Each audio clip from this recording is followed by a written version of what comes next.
Hey guys, welcome back, and we're doing Mardini day 30th, and it's going to be motion blur.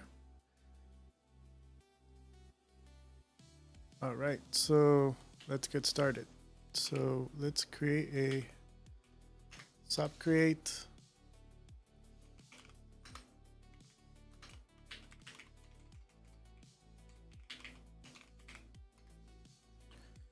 And what I'm thinking is maybe doing like a motion graphic kind of design, very abstract with maybe lines and streaks. So we can probably take a look at that and see how we can create something and then use camera motion blur or animation to kind of make it streak.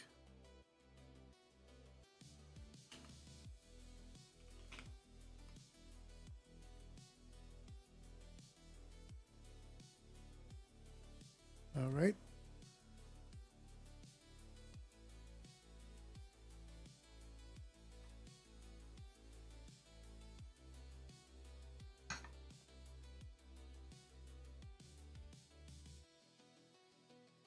I hope everyone's Monday is going well.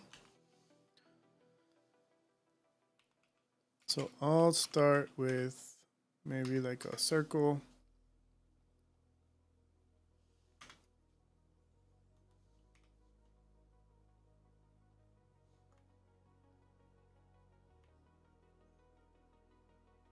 Add some divisions maybe. And we'll convert this to a line.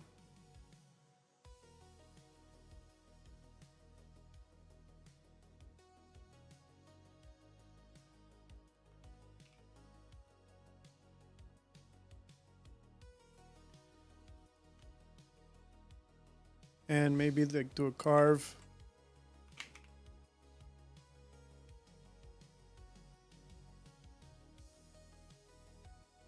Hey, Monimation Toots, how's it going?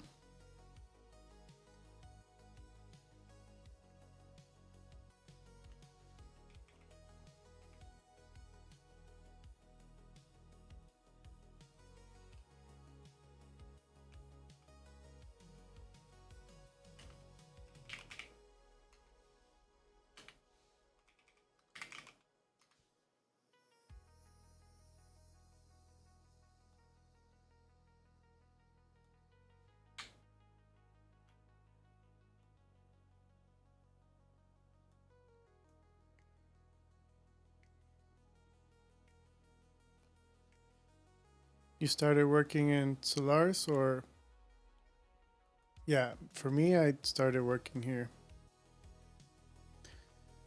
Yeah, it's fun. It's much easier to light up scenes and render shots. You can have all your projects or all your shots in one place instead of separate files.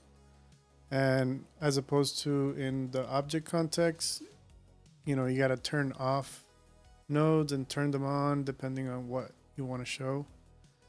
Pretty much in Solaris, you just click on the chain of nodes that you want to see, and that's pretty much what's visible. So it makes it easy to create shots.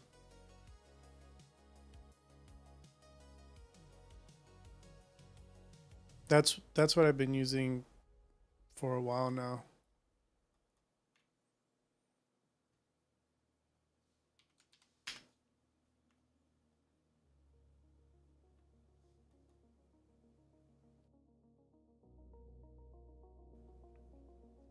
The other thing that's pretty awesome about Solaris is that you can, if you go back to stage, when you render, you have Karma CPU, XPU, and any other third party plugin that supports the Solaris render delegates. So it's pretty neat that you can switch renders on the fly. I do use Redshift. I have Redshift installed. I just been trying to use Karma as much as possible.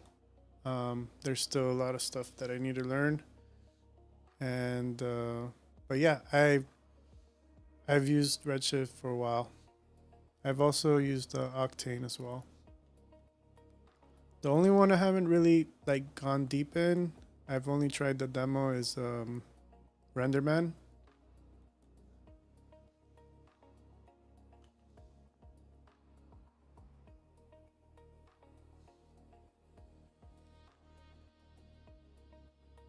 But right now I've been using just Karma.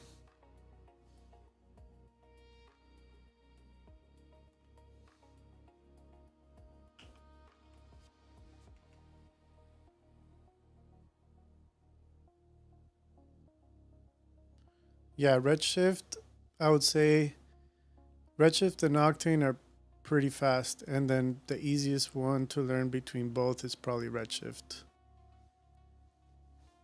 Yeah, Redshift is definitely faster than Karma, especially like in refractions and reflections. I feel like Redshift is pretty good, especially refractions. Karma takes a little long with refractions. That doesn't mean it doesn't get good results. It just takes longer.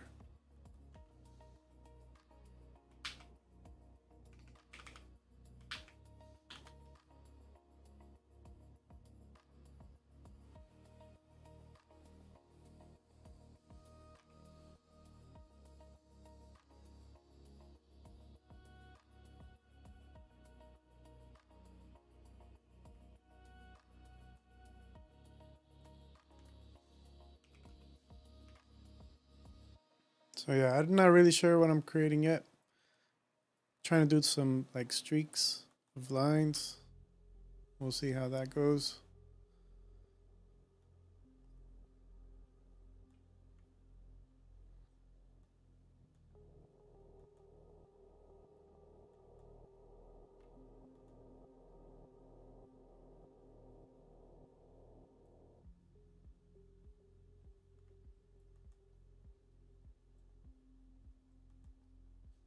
We're doing today's theme for Mardini is motion blur. So I'm trying to see what we can do with it.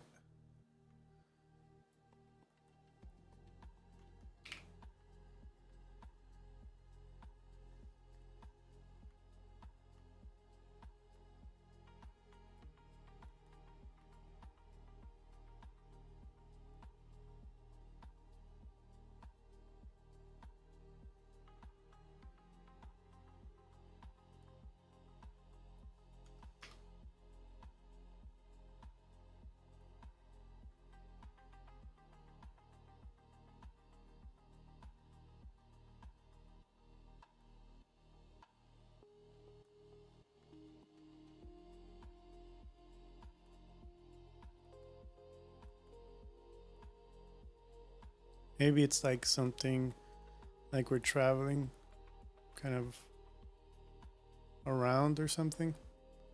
Maybe you could put the pivot on the camera and then kind of rotate and then check out the renders.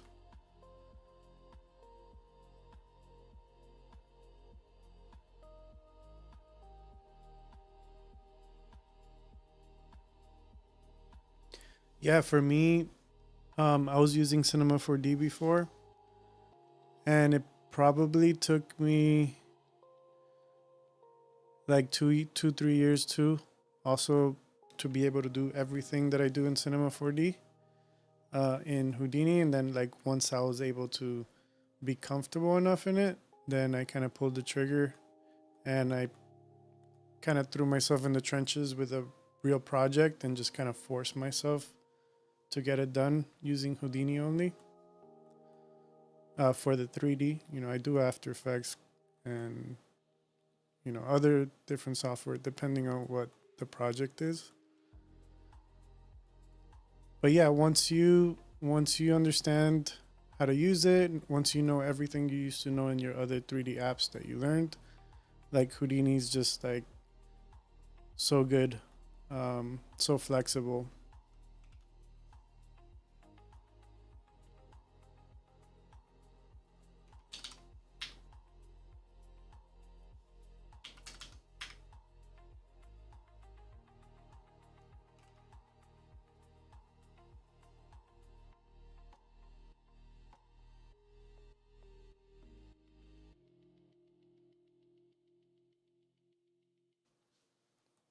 All right, so what else can we do here?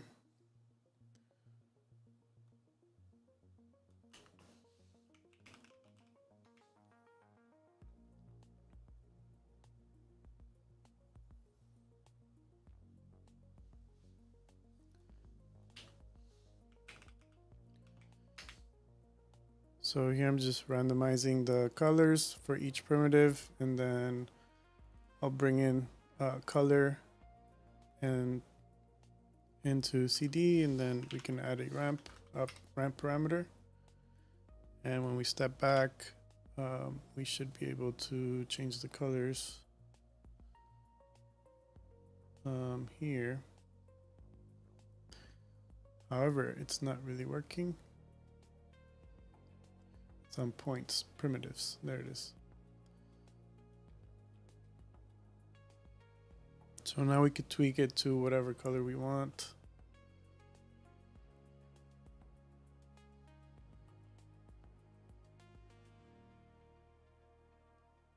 These are all just presets.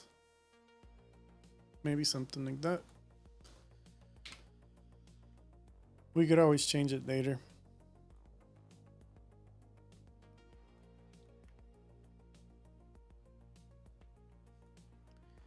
And what else I want to do here is another attribute randomize. And we'll do primitives, and we'll do p-scale. We could also do width. Now if we step back, obviously it's way too big. And we'll lower the scale.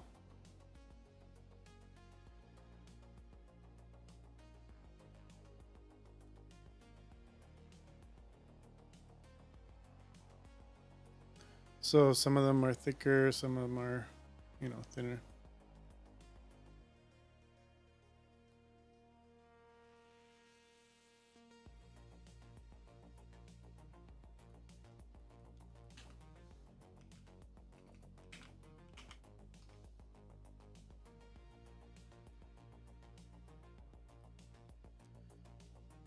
Is there still something from cinema that you feel you can't do in Houdini?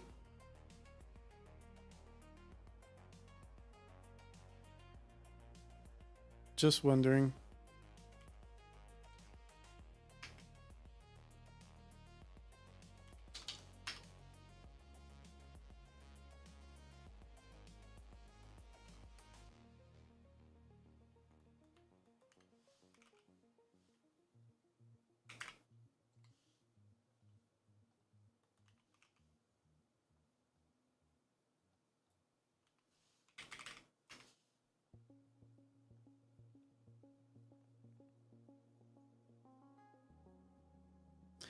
Yeah, Mops was like a super leg up when it comes to switching and doing anything to do with effectors and things like that. Mops pretty much does all of that. And much more, just because you can mix everything else. You could mix simulations with it, Vellum, Pyro. You could do a bunch of stuff. And that's the great thing about Houdini. It's like everything can connect and interconnect with each other.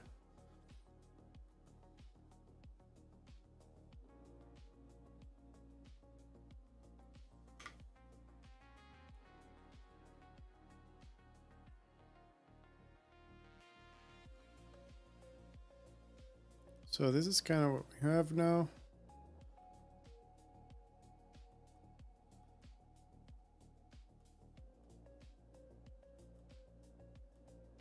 Should have created the camera where we had it before.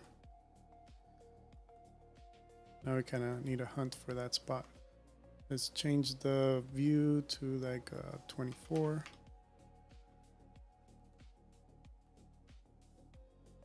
And it's clipping right now, so 0.001.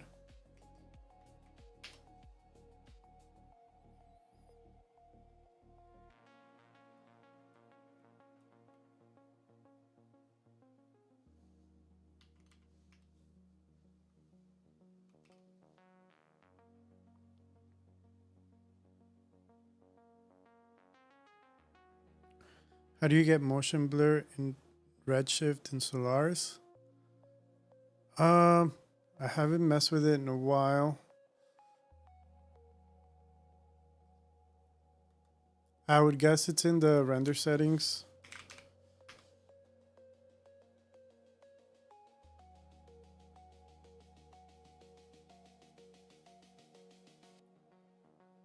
So render settings, advanced motion blur. And there's some stuff here for motion blur. I'm guessing that's how you do it.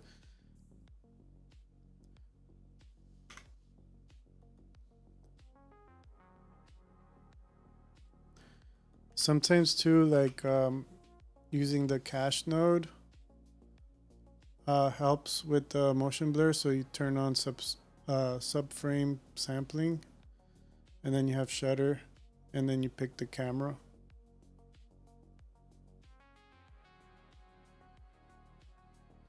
So use camera prim. Yeah, try that. Try that one, and also try the motion blur node as well, and see which one of those maybe can give you that.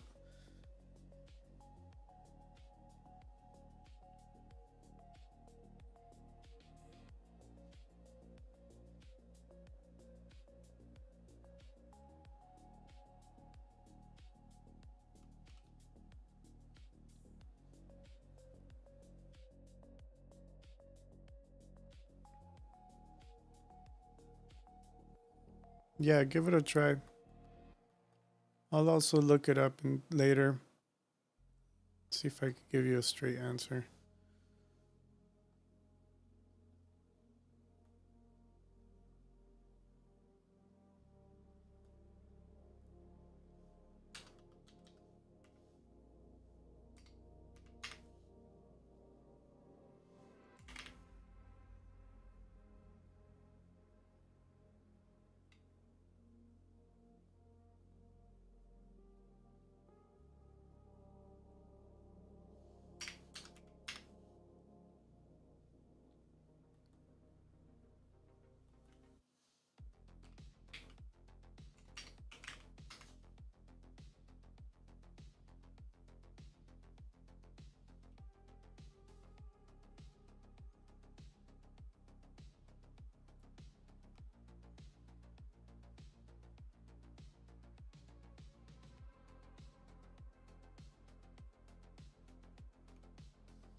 So if we were to do the camera with a pivot, I might just do it this way. Might be easier.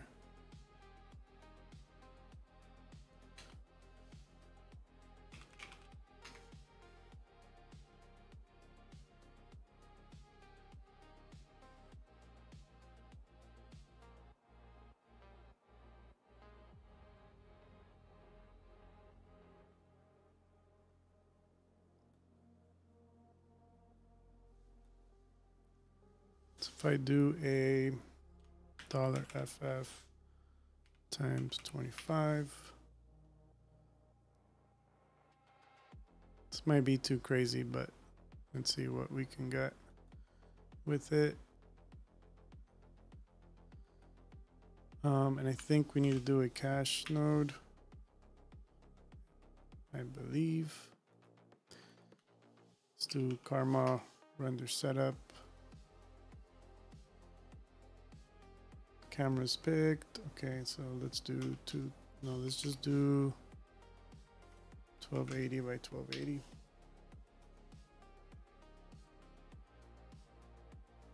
Motion blur. Yeah, the motion blur here has a bunch of options.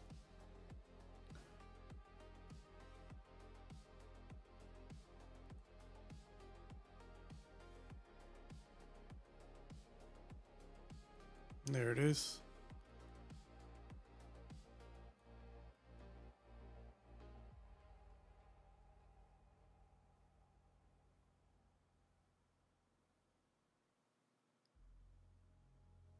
I guess it's using the shutter from here.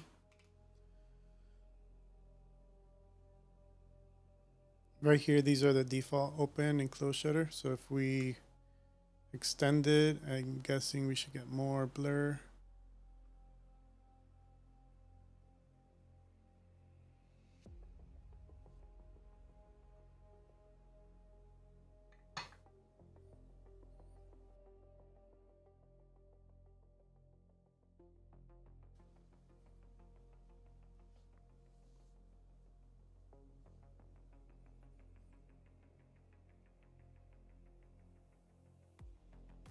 Well, you could make it bigger. You could make that bigger. I think, can't remember where it was. Right here, normal. You could put large, and then you get these giant ones.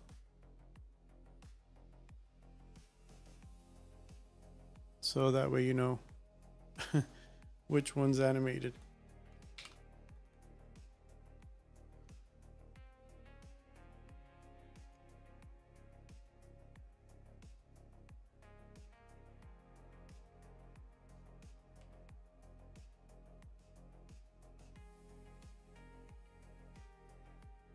In this case, ooh, shoot, Houdini crashed. Of course. All right, let me open it in another monitor and then I'll bring it back. That way we're not just showing a black screen. Hopefully what we did saved. If not, it's okay. We'll catch up with what we did. We didn't really do that much so far. It's my alarm. I don't know if you heard that. All right. Let's see where we were.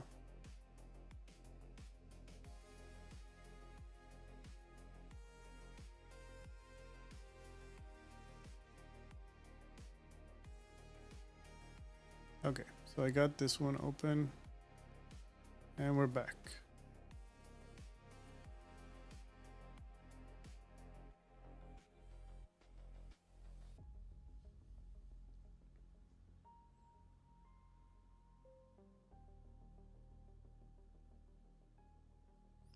Yeah. You have to cache it. Otherwise, it doesn't calculate the motion blur because it needs to, I guess, cache the frames before and after. So if I turn it off, like this is what happens.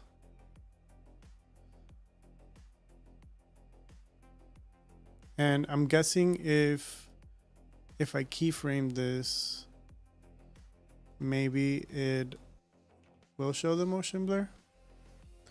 Let me try that. So if I just, let me turn this off. We'll just add a keyframe.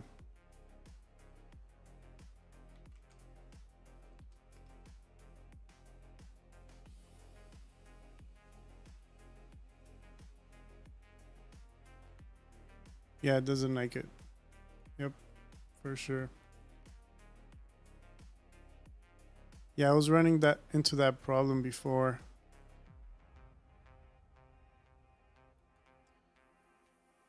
So yeah, the cache node helps.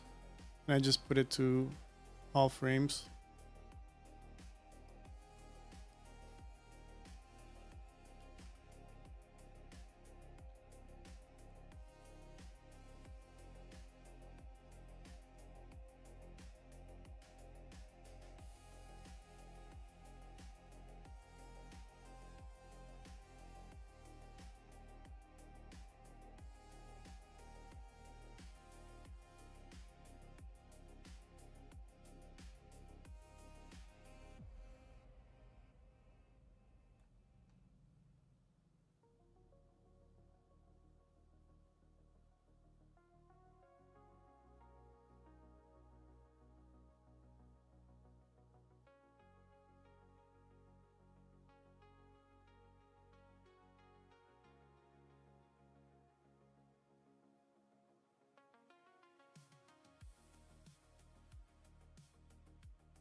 That might be too much like shutter.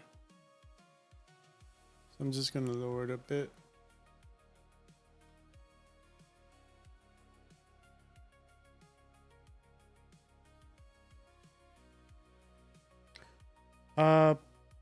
No, the only way to do that is by referencing it, that I know.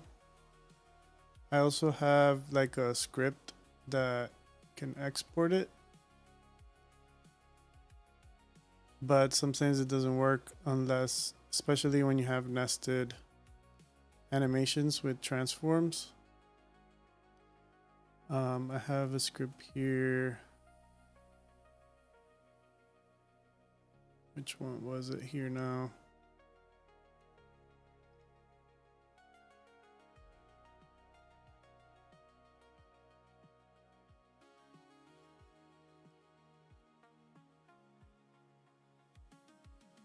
Yeah, so it exported the camera and the transform.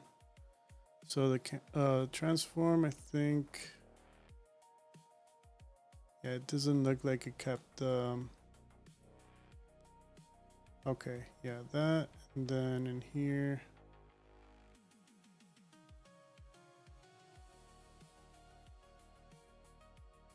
Let me see. Yeah, it didn't really work when it comes to connecting it this way with parents. But if you have all the keyframes in there, what you can do is create the camera and then just reference link it, and it should work.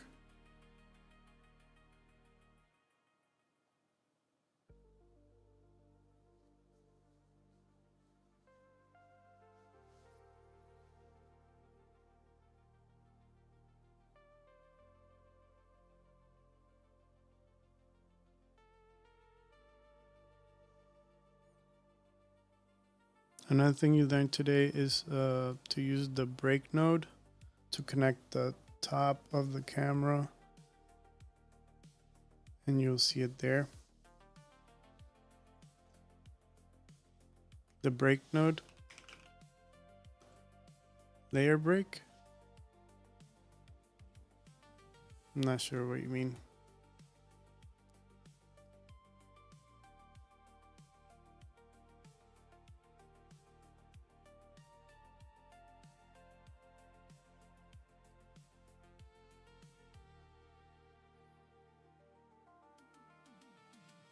So you're saying with the layer break,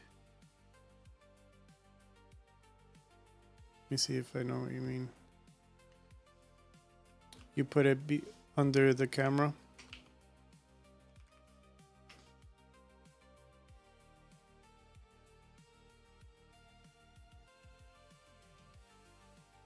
Under the light.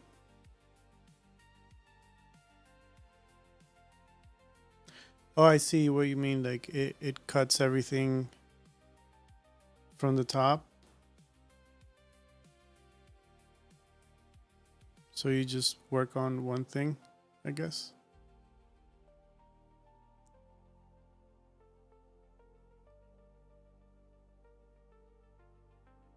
That way you don't have to.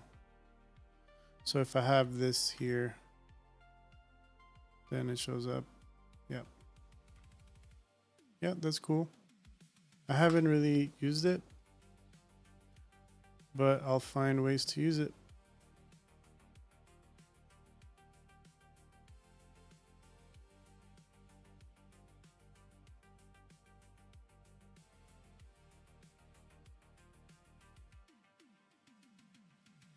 Got it. Okay. So with the camera and the light.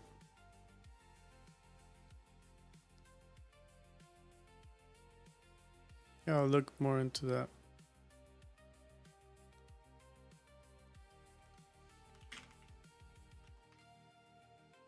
Yeah, right now I kind of just create things at random just because this is a fast build. But normally you want to organize things correctly. So in the stage,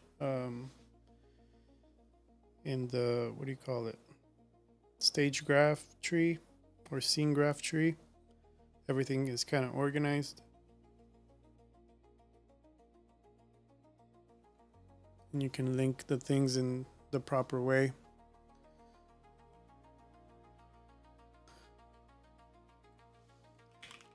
Lines.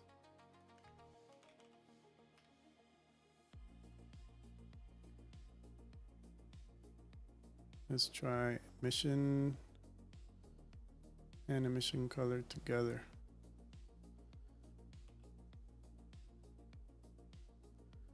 And then we'll do an assign.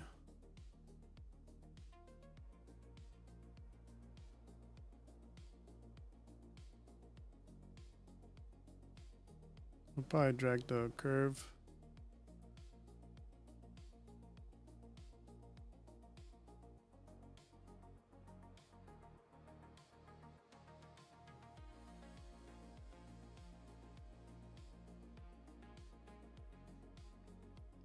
We might need to lower the emission. Just disconnect that and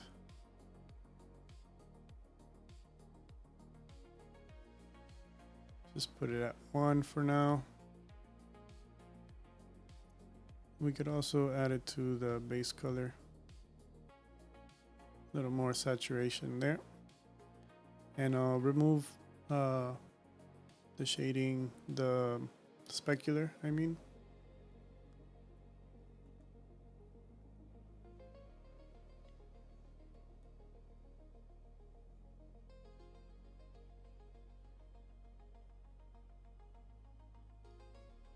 You do a 16 millimeter. And obviously we gotta lock our camera. Oh, I forget that when we have animation here, it kind of ruins things for us. When we have these transforms, we can't really move the camera properly. Like in the viewer, it like really messes with it.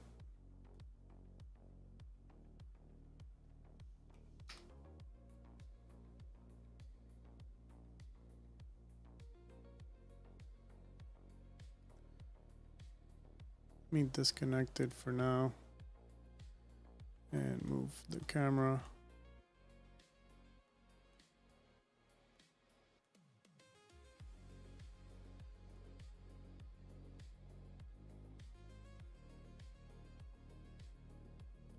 We could also fake the motion blur as well. Doesn't need to be done in the view here. It could be done in post.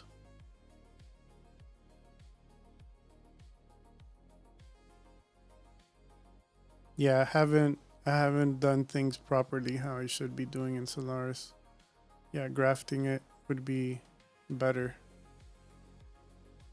instead of merge and stuff. It's almost like the way I'm doing it, it's almost like if I'm working in a compositing software, just kind of mashing things up and merging it. But yeah, this is not the right way. Don't follow me for for like USD proper way of assembling a scene.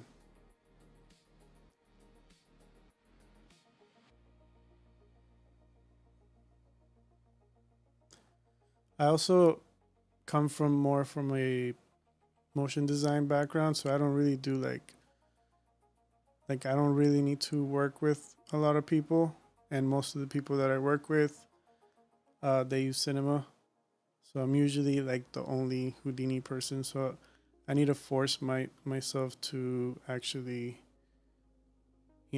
set up scenes correctly. So then later down the line, if I need to collaborate with more Houdini artists, it's easier.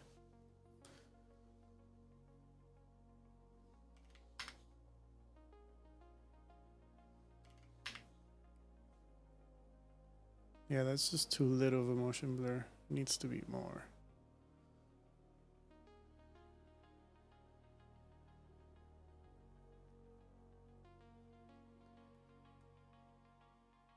Yeah, so I'm guessing you're also kind of like a generalist. You do a little bit of everything.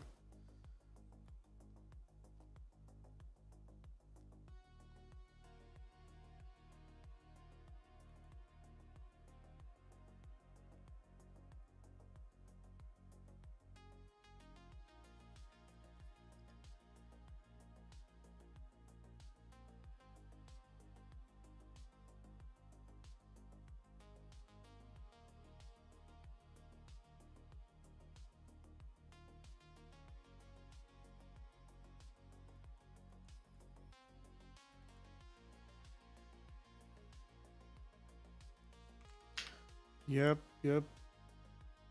I know what you mean.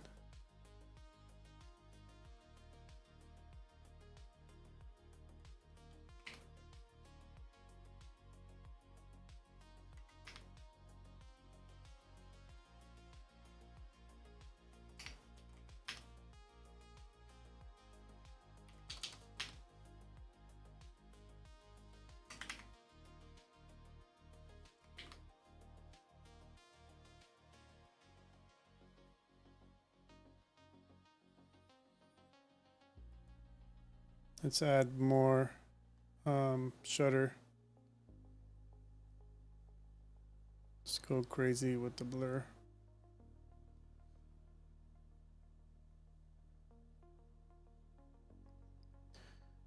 I use AI to help me do scripts and little plugins and tools, but for I use it for mood boards, and but not like really for like final production stuff. Like for inspiration, I definitely can generate stuff and kind of get a feel for what I want.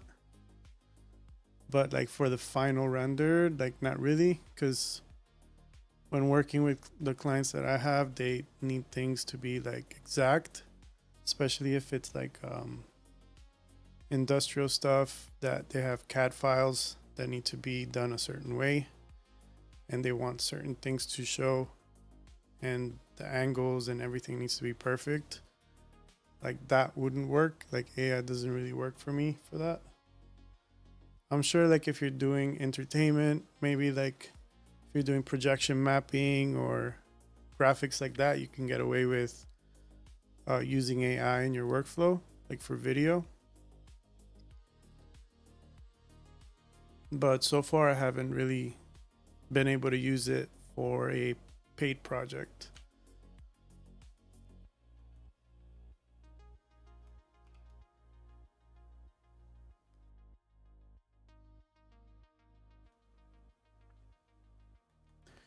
All right, let's add another piece here. We can just duplicate this setup,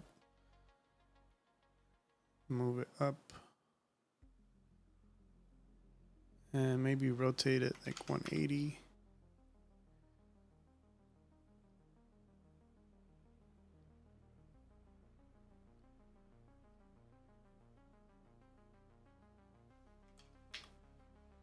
But if you find ways to use it, um, if it speed things up and the quality looks good, you can use it.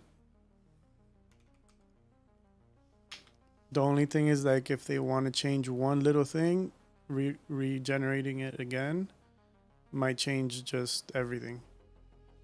So if you have a workflow that can be stable and that works well, then that would be good. But either way, AI's there's so many different workflows and it keeps changing and companies keep opening and closing. So the only thing that's stable for me right now is like still the same tools that I use.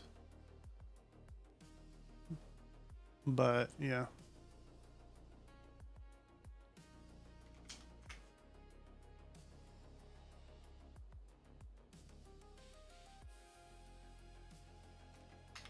Have you used it for anything?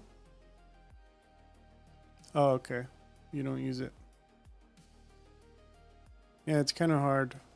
I mean, for mood boards, it's pretty simple. Instead of like searching for the right images, you can just kind of prompt an image or get inspiration from in Mid-Journey in the search. You can just search for something and just brainstorm ideas. But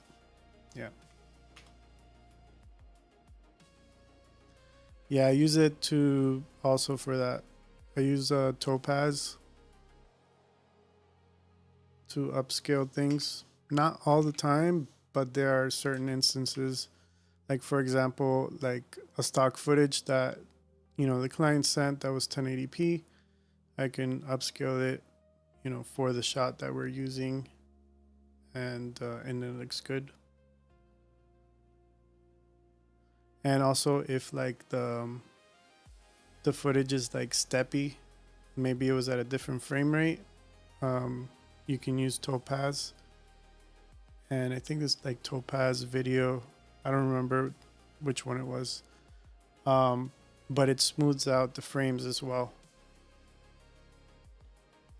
That actually helped me in one project where there was like, I think by accident it was rendered in a different frame rate, and then I was able to smooth it out in post, and it was like like very close to deadline, and there was no time to re-render the sequence. So Topaz was like a fix that kind of got us out of the red with that project.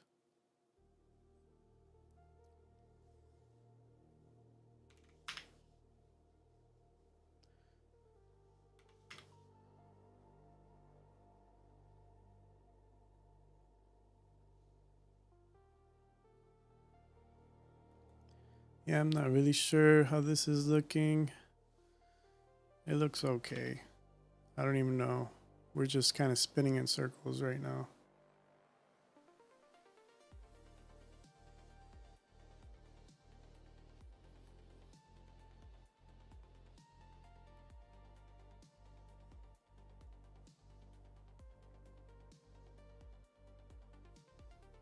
What if we spin just slower?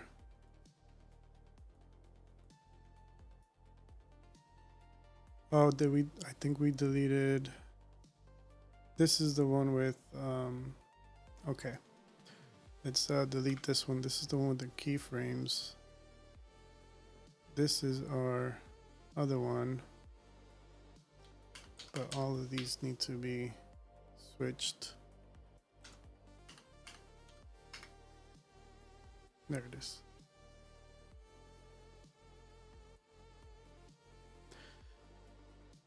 No, it's every day for the month of March.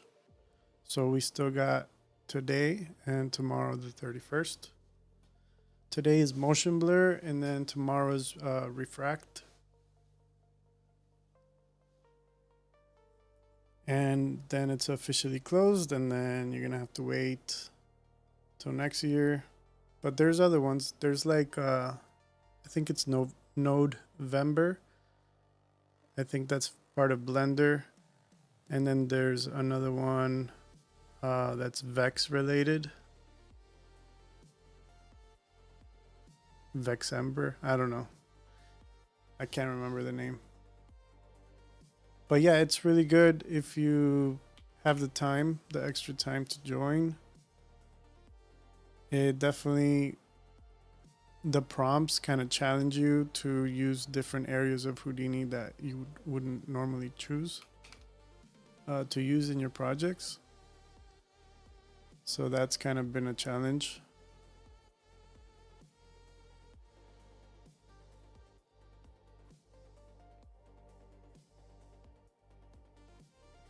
Yeah, and they have all the prompts for the full month.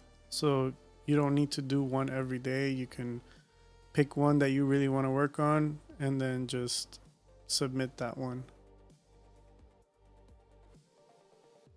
I mean, now they encourage everybody to try to do it as a daily challenge, but you know, you can still do it. It's not like required.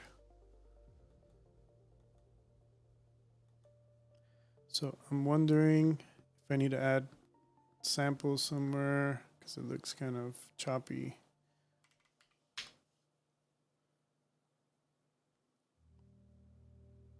Like grainy, I mean.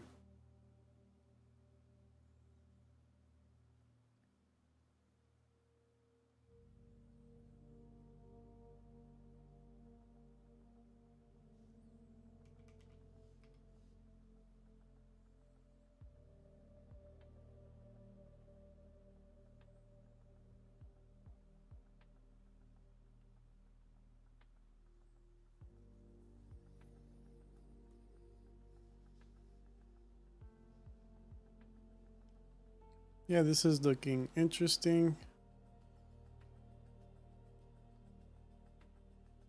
I mean, we're not really... I guess the light is casting some more darkness on the top. Okay, let's try. So instead of doubling it here, we can just do another copy transform, but we'll do it. Yeah, that's fine. Copy transform again and just lift it up.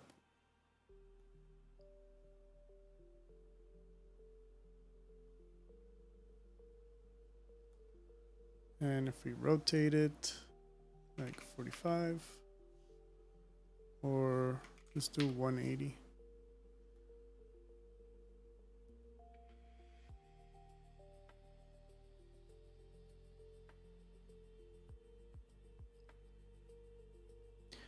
For if I'm doing things with noises, I prefer any preset node or VOPs. But if I'm doing like more like iterative stuff or like converting attributes or remapping them, I would use Vex.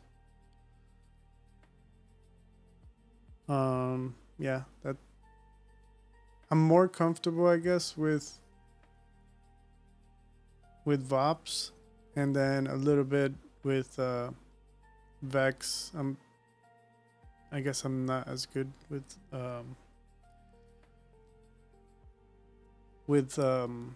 Vex as I am with VOPs, but yeah, I would use mainly VOPs for, you know, for quick feedback. So if I want to see results or explore things quicker, I would use VOPs just because I can kind of drag nodes, mess around with the parameters, and then if it doesn't work, throw it out and then try something else.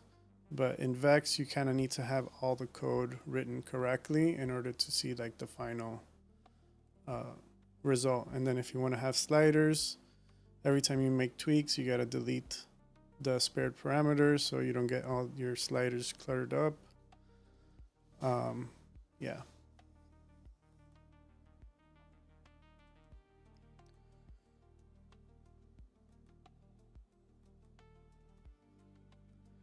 But yeah, if I don't have to use VOPs or Vex and I could just get away with the regular nodes, I would do that. Just because I get the results that I need quicker.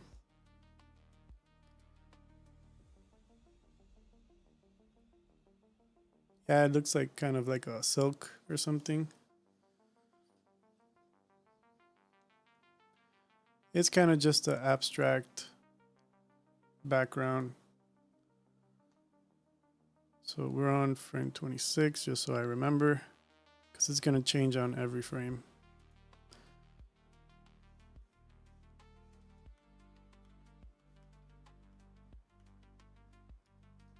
This one's kind of cool.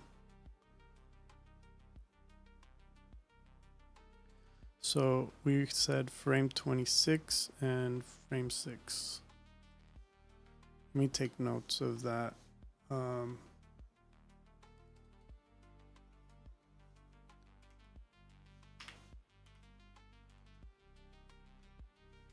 just so then I can go back to it later.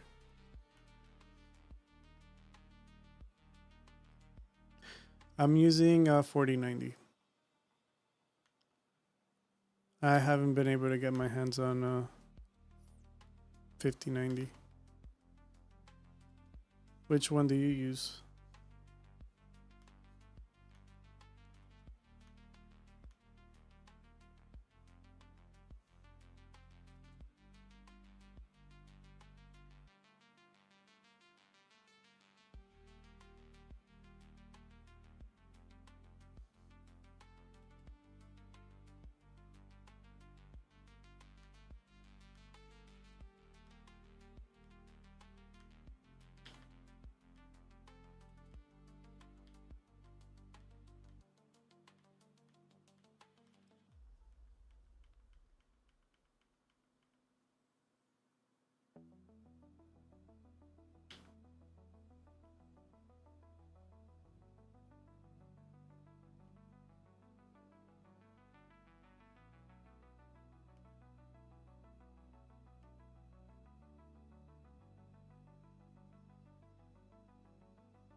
Oh man, that sucks.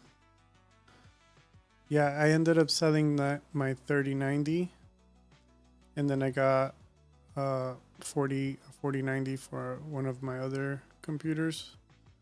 I have a few computers that I use to render with deadline. So I don't usually kind of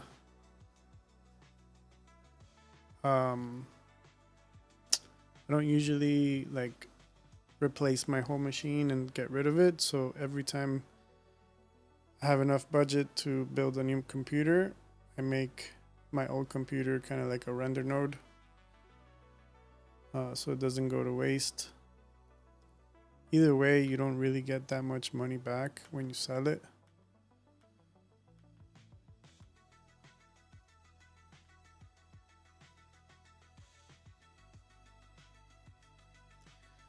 Yeah, Deadline is a render manager, and you could connect your other computers through the network. And if you use, I have a NAS drive, like a QNAP NAS drive. So I have all my projects there, and then all the computers are connected to it. And then Deadline recognizes the different computers, and then I can render with Houdini or Blender in Deadline. So the way I'm doing it with Houdini is that I'm caching it out into a USD file, and then I can render with the Karma standalone. And then all you need is like to buy a render node. I think it's like 150 per render node a year.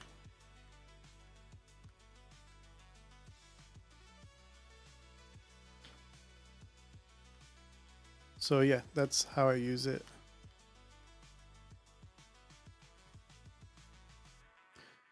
However, if you have Redshift and you want to use Redshift, it's going to cost you a lot more, just because Redshift can't render without Houdini open. And then to have Houdini open and render with Redshift is going to be, you're going to have to buy a Houdini render or Houdini engine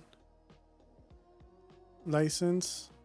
And then if it's not already included with what you have, I can't remember if the indie license has that. I'm using an effects license, so I would have to get a Houdini engine, and then on top of that buy the extra Redshift. So it ends up costing more. Kind of sucks, but that's kind of how it is with the licensing and all that stuff. But I've done a few projects in Blender, and because it's free, pretty much I was able to render without any cost. I guess we're kind of landing on frames like this. So it was frame 6 and 26. Okay. Let's do frame 6.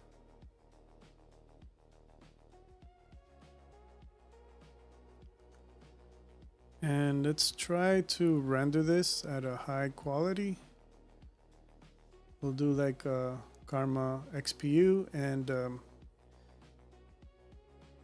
we'll go into the render here and output, or where was it? Monitor. Yeah, Mandy showed me this in the last stream. So when you render here, it'll come up so you can see it. So let's do 2500, 2500, 512, and we'll just put $OS and an EXR, and we'll render and see what we get. It should open up the MPlay.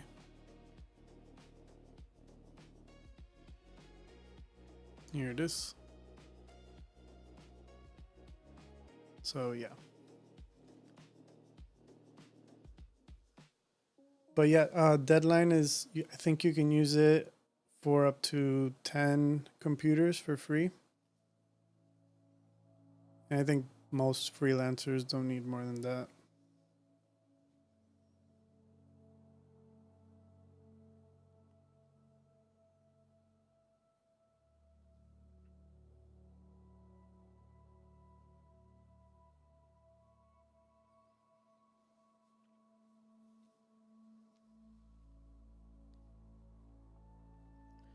I kind of like what's going on here in this area with the twisting here. And like this area here. This part I don't like too much. So maybe in cops we can do something with that. Maybe it's just because of the render. Yeah, there's still data there.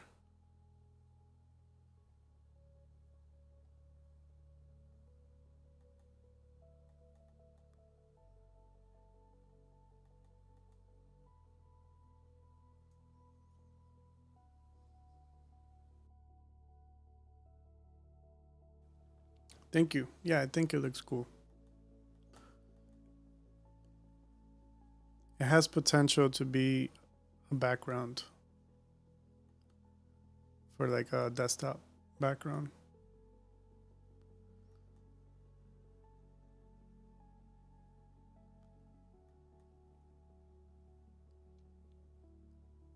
I might just add more in here, like more copies.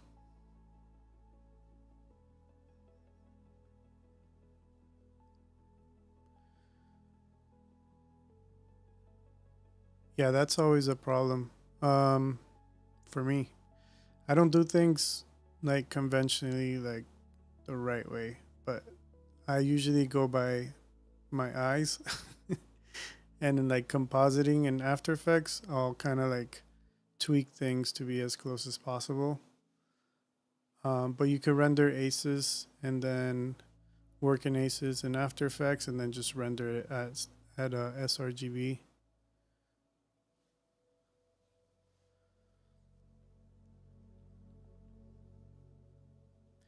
The thing I also do is take a look at the final render in like an iPhone or an iPad, like of the latest, and see how it looks there, because that's gonna be the device that most people are gonna see it in. And if the colors match there, you should be pretty good. It's also good to keep, have a monitor that's like calibrated for sRGB, and if covers most of the spectrum. I was using before BenQ, and right now I think I can't remember, like one of the Asus Art monitors. That's kind of what I'm using.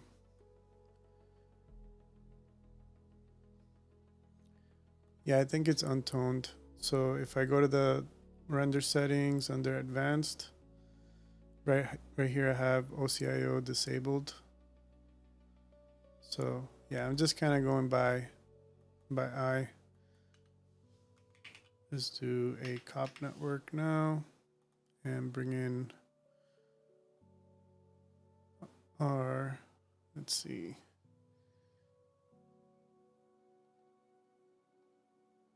I forgot to name my render settings, just put Karma. Let me rename it. Okay. Composite.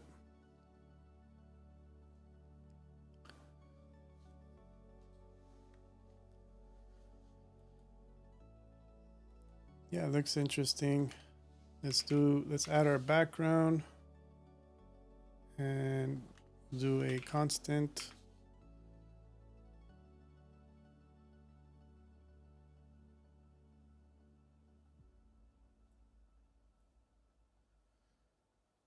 And we make sure it's an over and black. We could also add noises or something, but let's leave it like that for now.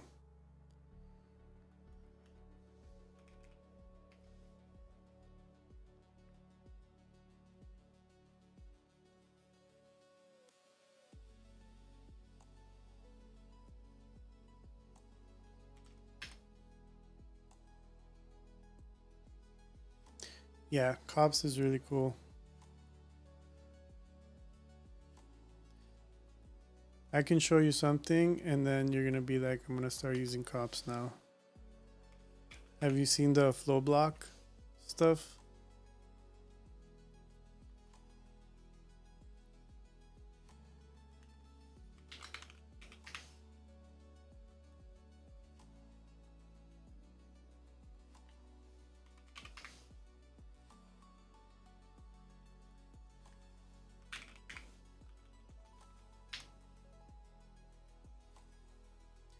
Yeah, I would definitely use, yeah, it's super cool.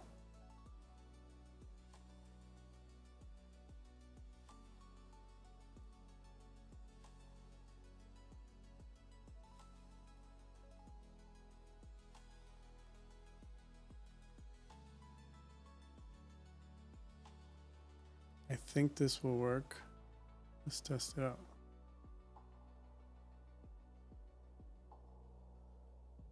Yeah, so that's kind of the stuff that I was like, okay, I gotta start using it more because this is pretty crazy.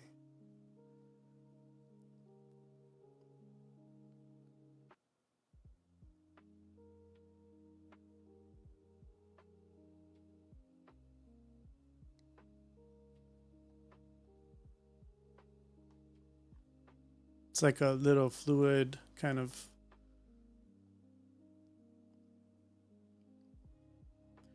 And this is all driven by the black and white noise. So the black and white noise is what helps it move around like that.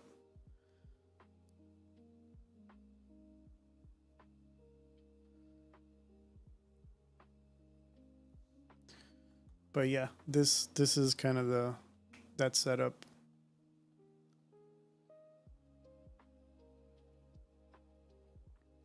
Check out some of Inside the Minds on YouTube. He talks how to do this setup. That's kind of where I got it from.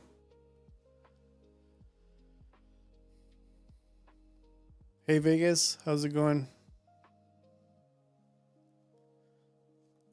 Today we're doing motion blur. So I started with kind of like this look, lots of motion blur, and then just kind of messing around in composite to see what we can get with this.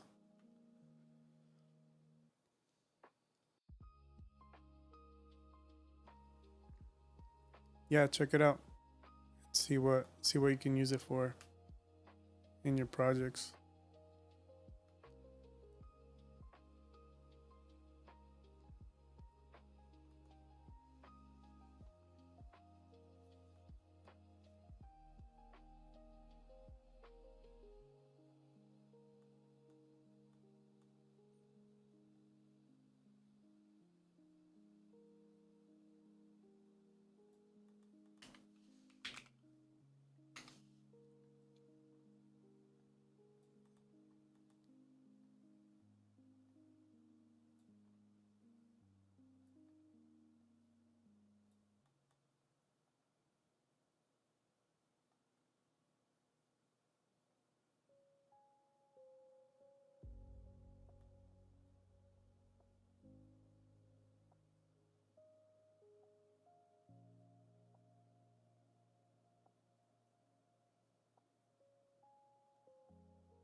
I mean, this is looking less like motion blur, but it looks cool, but I might not keep it just because it doesn't really fit the theme.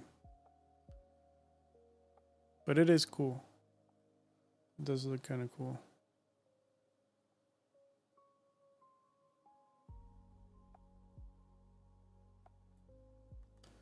If I turn off the mirrors.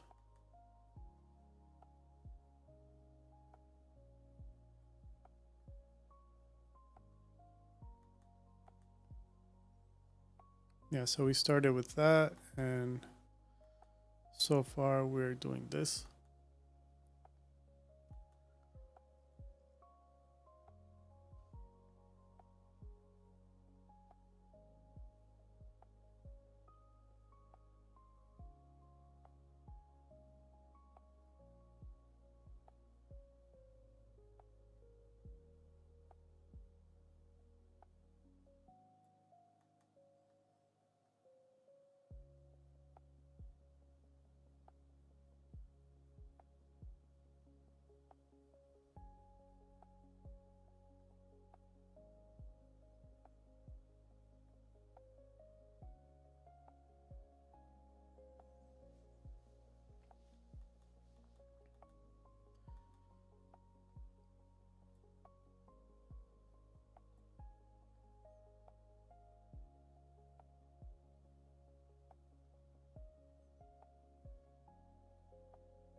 Yeah, you just create like crazy effects like that. So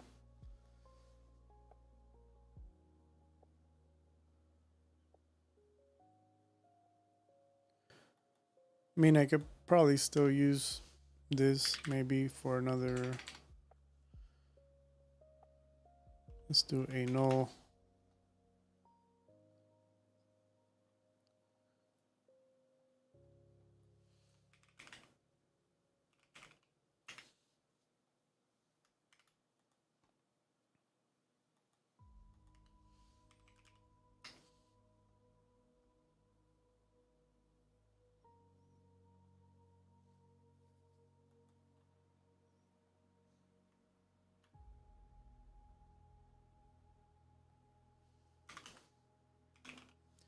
Do an image, and then we'll bring in that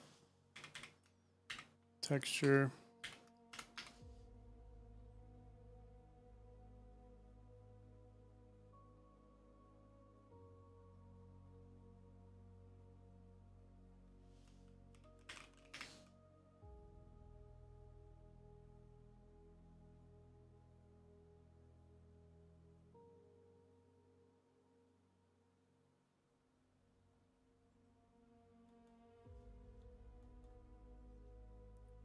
Let's turn off that. Let's get out of the camera. And this is looking black. Not sure why.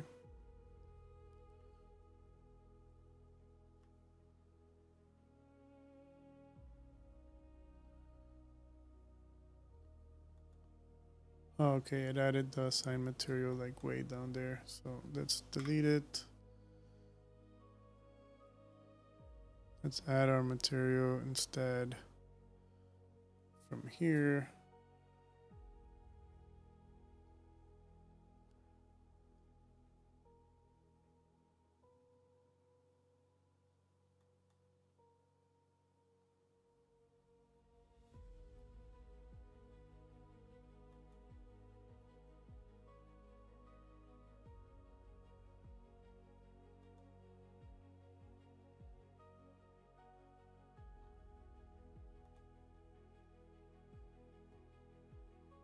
Put the wrong, has to be the two little dots. There it is. And we'll add a UV texture.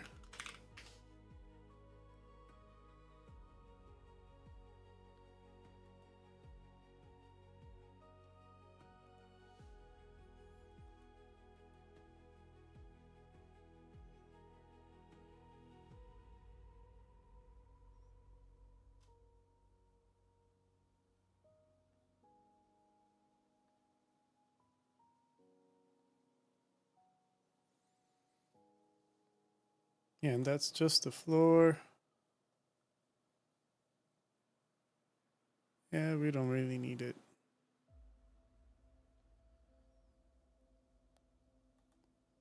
Just wanted to check it out, see how it's gonna look. Let's try another frame. I think we said like frame 6. Oh no, we rendered frame 6.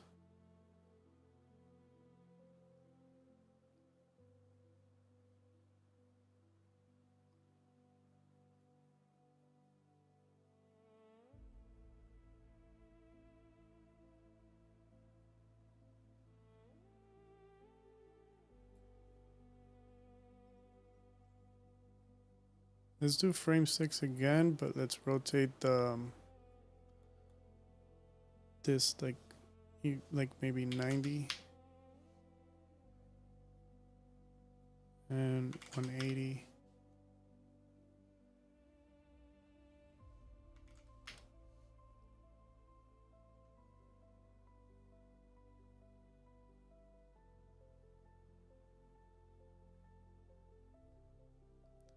Let's add it here.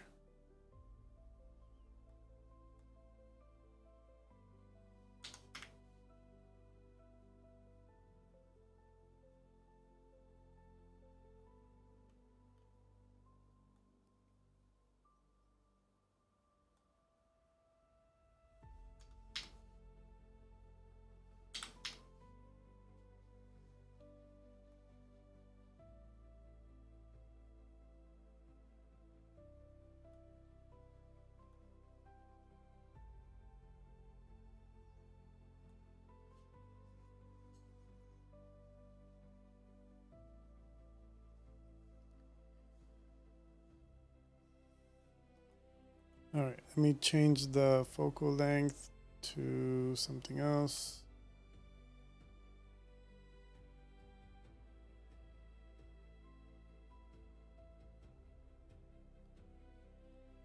I think I mentioned, not this one, maybe filling in the middle part more so we can scale down the circle. Let's get out of this view. We'll scale down the circle. For now, let's make it the same. Right. And since we're just having two, what if we just use a mirror instead?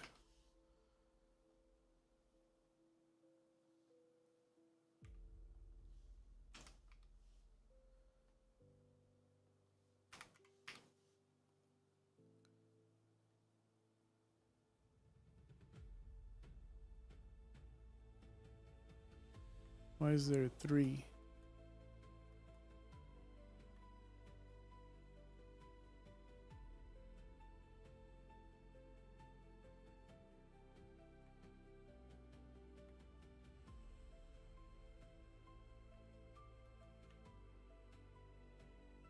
Okay, so there's just two.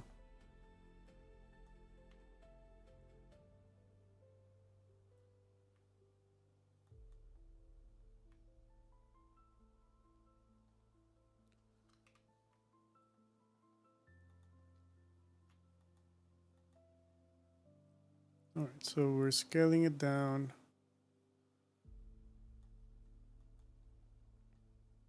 Scaling this up.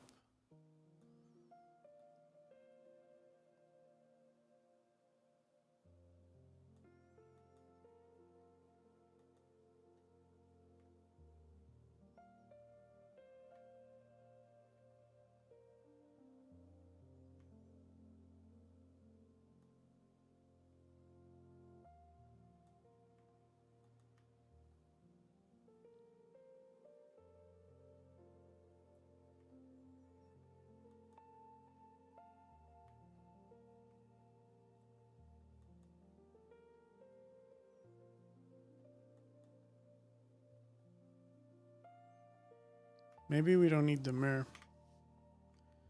Maybe we could just use this one here.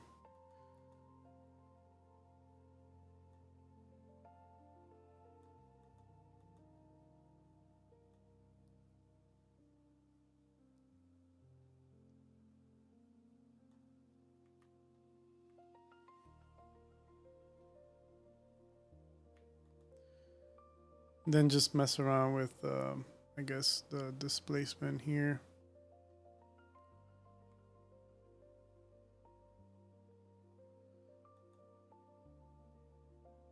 I don't know.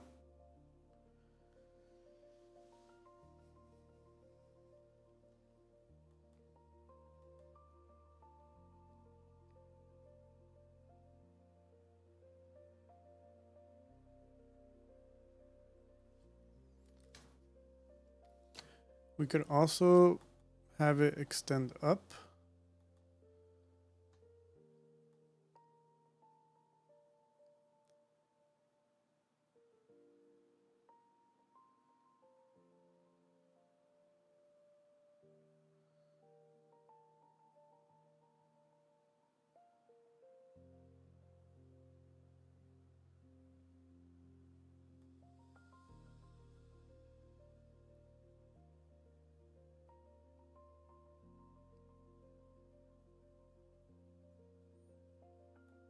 Maybe at this point,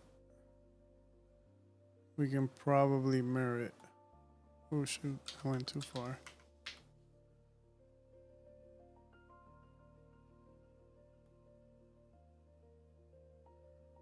Yeah, so I'm thinking do something like that and then do a mirror.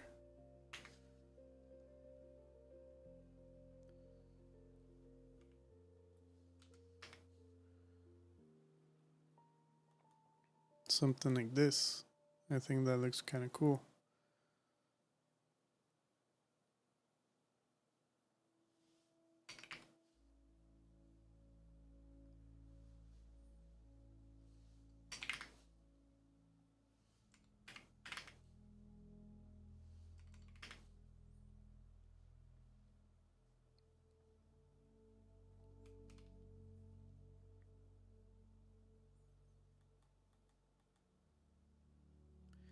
I think I want to get like tighter on the copies, so we could do like 500 and we'll lower the amount.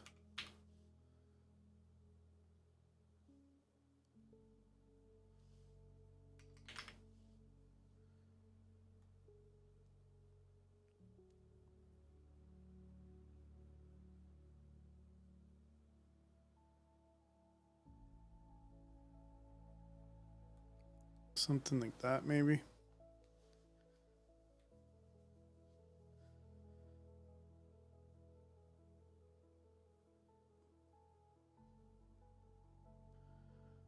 Oh, so it's just a circle. So it's a circle right here. Converting it to a line, joining it so it doesn't carve out every single segment. Then in here, it's just a regular carve. I resampled it just so we can get more resolution on the distortion. Then we did the tornado kind of copies here. So we're just scaling it a little bit, rotating it, and then just transforming Y a little bit. Then we mirrored it. We get this kind of effect here. And then we're changing every primitive to a randomized color. And then we're remapping it to only be these colors. And then here's the attribute noise and just using P attribute. And then I'm using P scale, so each curve can be a different size. Attribute randomized with P scale, and then match sizing it so everything's in the center.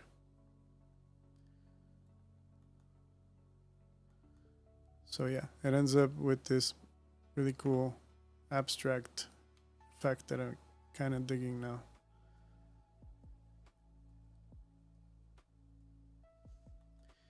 If I lower the shutter as well, we should be able to see it clear.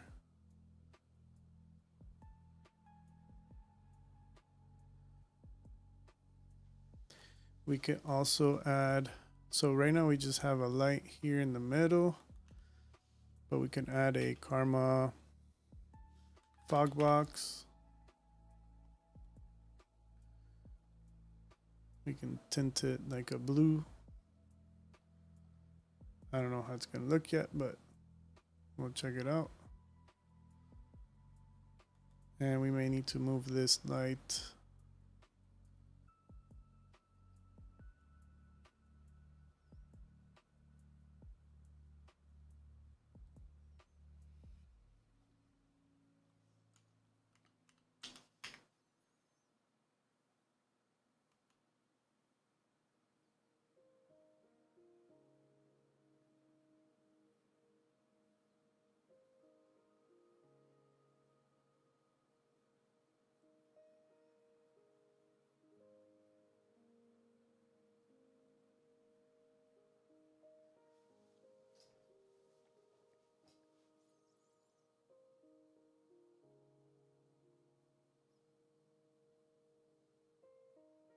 Move it along the mid part. Yeah, I'll add some blur as well, if that's what you mean. Maybe I'll add a point light and bring it down in the middle.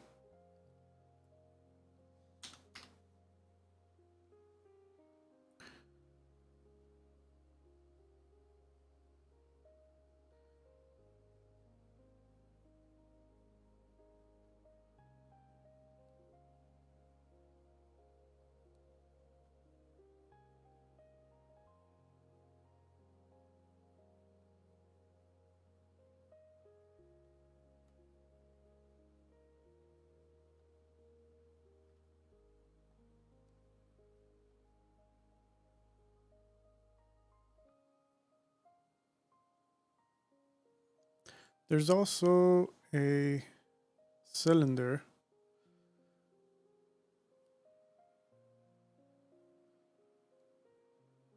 I don't think that is gonna work. Oh, okay, it's on the wrong axis.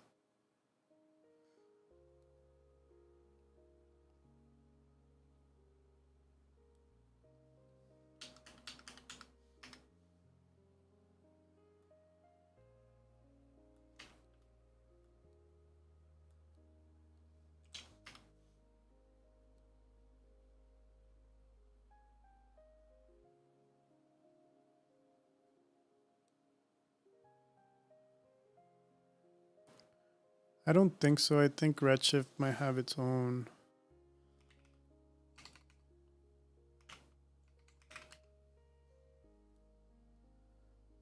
Yeah, I'm not sure. I haven't tried it.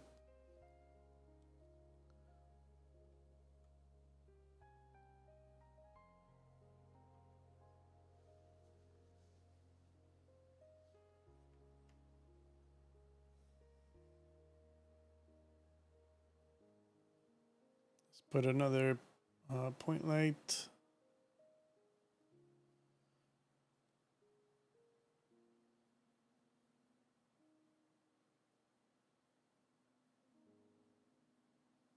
Like in the bottom, so it's a little bit more on the top.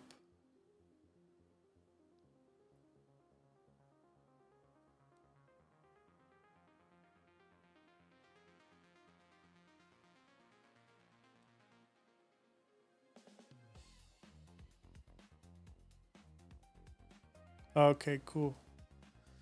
Yeah, I guess you can try it out. See if it's gonna work.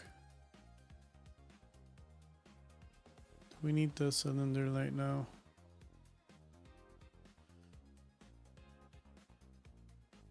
Also, let's lower the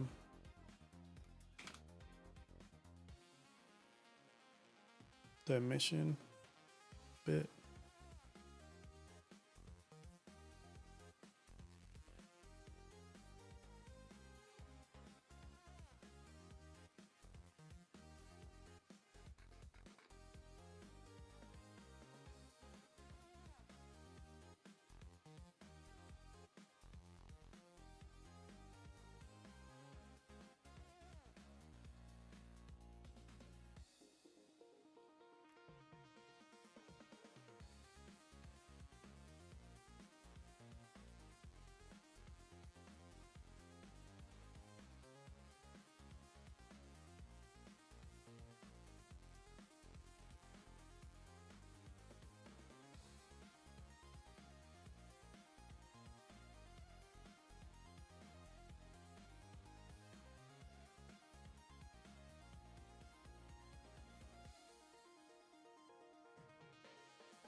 I think it looks interesting, having this kind of doubling.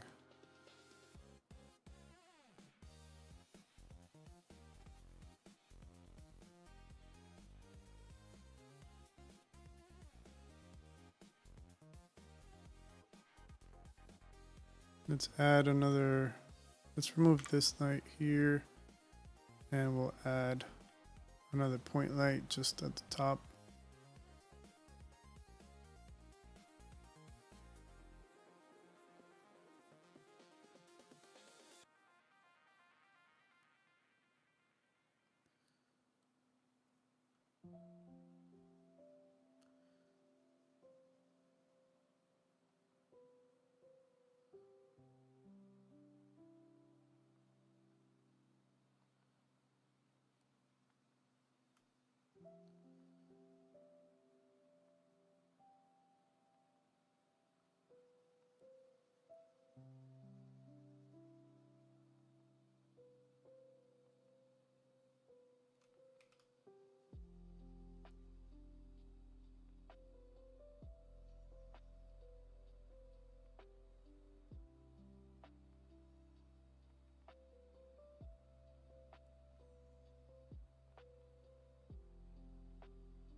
Yeah, maybe something like that.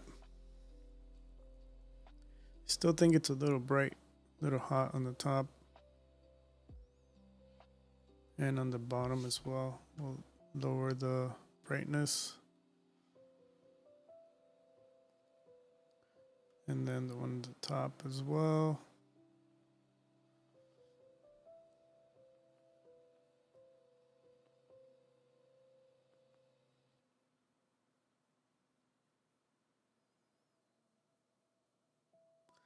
Kind of lost some definition here, and it's still a little bright. Okay, let's get one more light.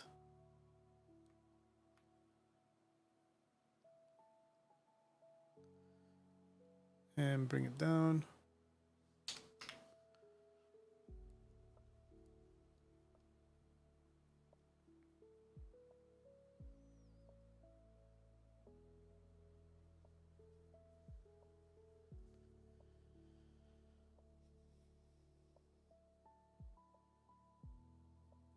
All right, let's render this frame and see what it's gonna look like.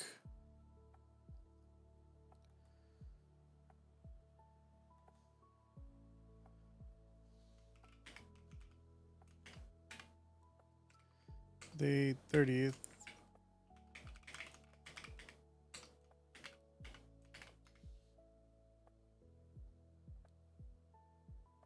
Oh shoot, I might get a crash. I'm getting this console message.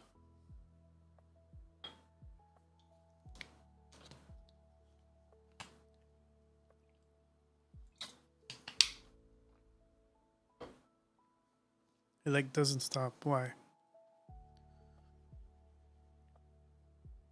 Okay, let me save a version up.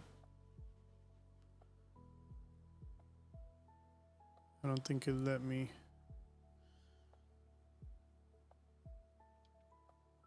Okay, let's switch node and see if it does anything.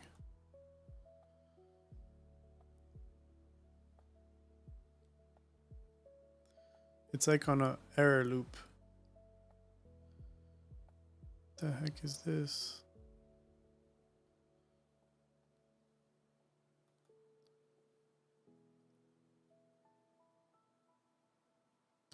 All right, let's try to render it even with the error. I've never seen that error. It's just on an endless loop.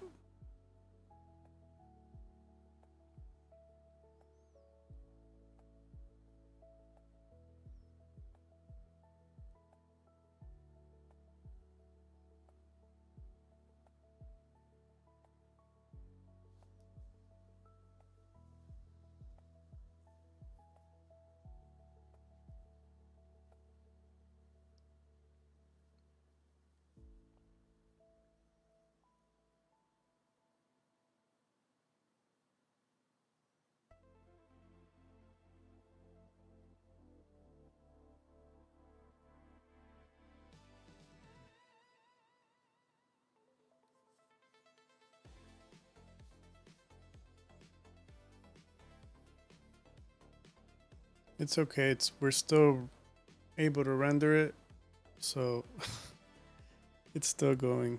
Like simple matte. Okay, there's something with that. Whatever simple matte is.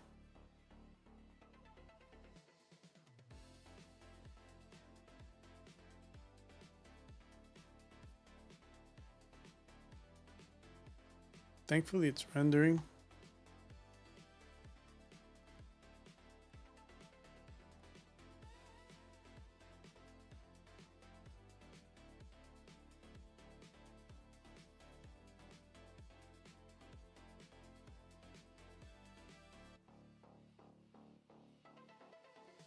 Yeah, I think it looks good too. I'm happy with it.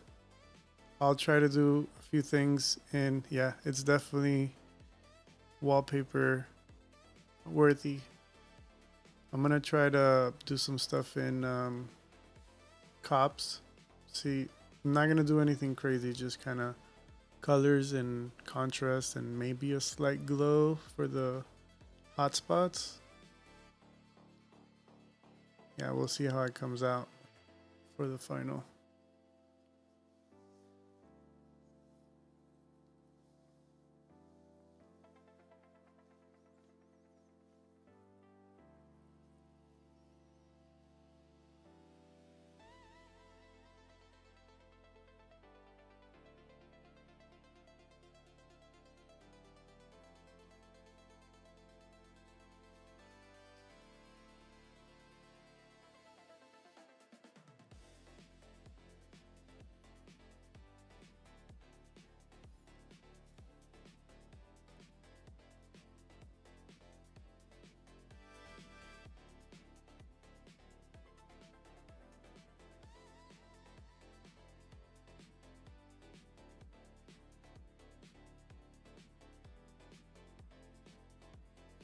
Maybe side effects can watch my video and see what the error is.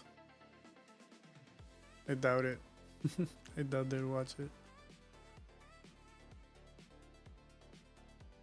But yeah, that's crazy. I'm gonna take a screenshot of this.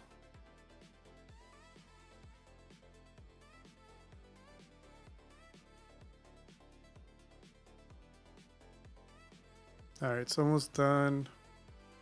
Looks pretty clean so far. I mean, there's noise, but I like that kind of noise. It's very fine.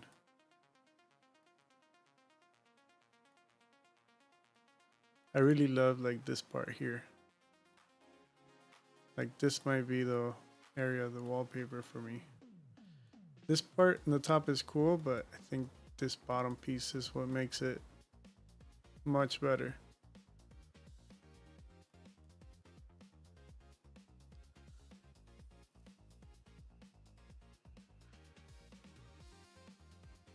All right, it's done rendering. Let's get the render up here. Let's go back in cops and we'll replace this one.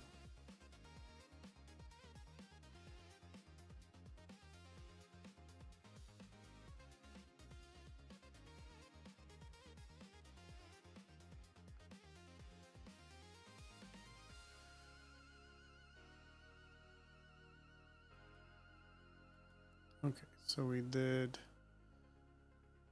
this right here. We're not gonna do any mirrors. We could just look at it and see. Just for fun, but that's not what we're gonna do. Okay, turn it off. Has some distortion, but I don't know if I like it.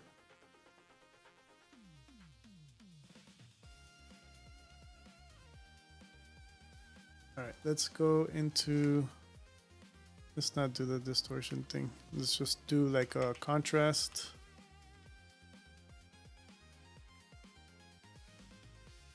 And I think OCIO transform, let's see if it does any difference here.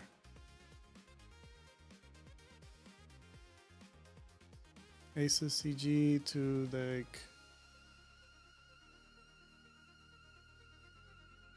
I think it was raw, and then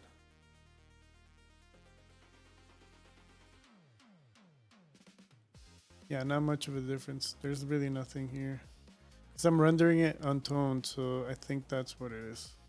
It's just raw.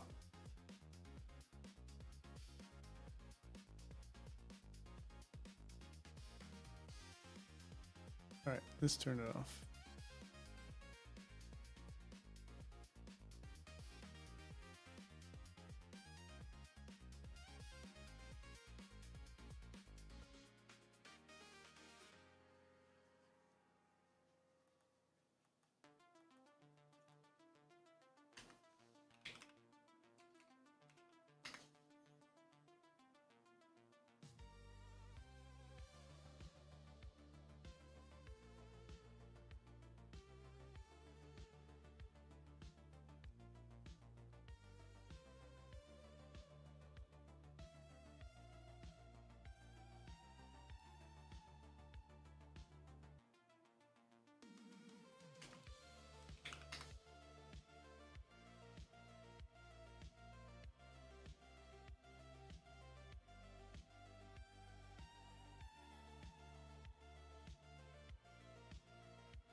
Yeah, I want to try to get rid of those hot spots.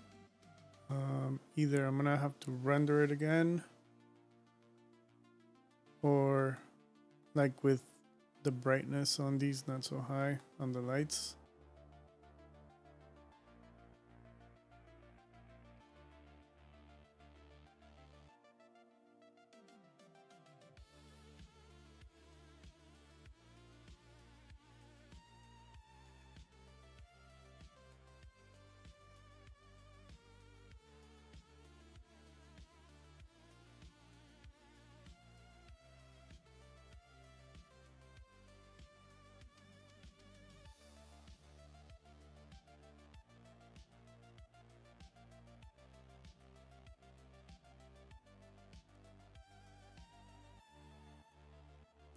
I wonder if it's on the output that we can do that.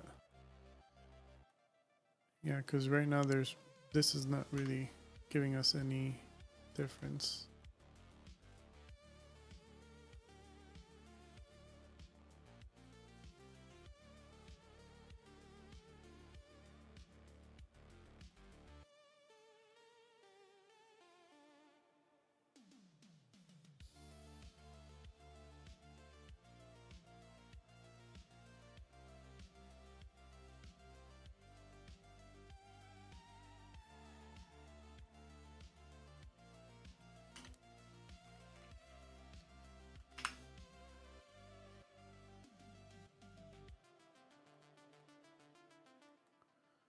Let's just look at the edges.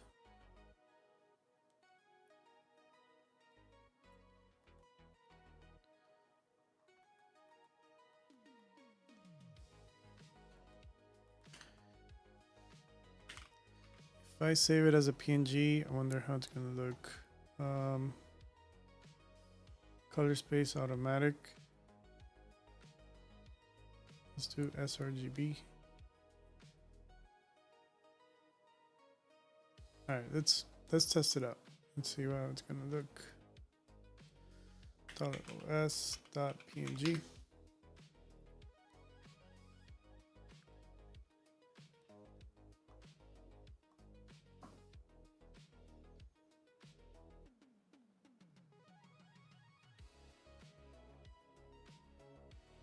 Yeah, it's brighter, so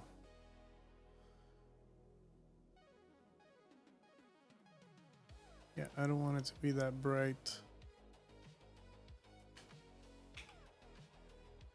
Can we do just the OCIO at the end? We go from raw. I've never really tried it this way.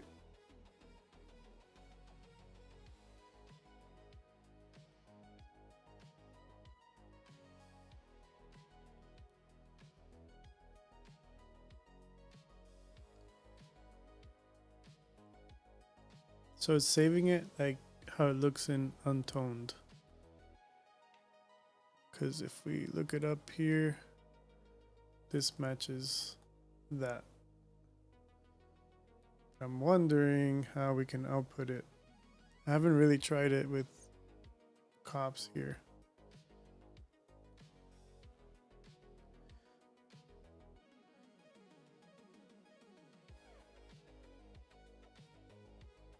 So it'd be sRGB to aces. Oh shoot. Something's happening.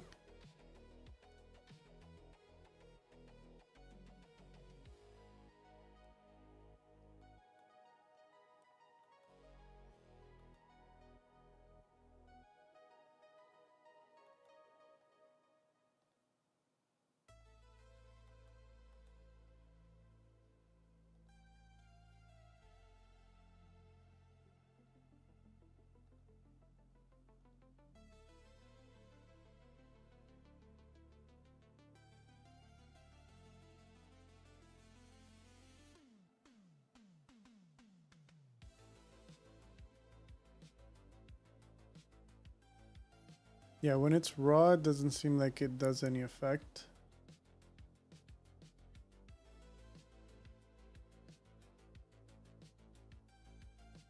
Because the original space, I think it's raw. But I'm kind of like manipulating it.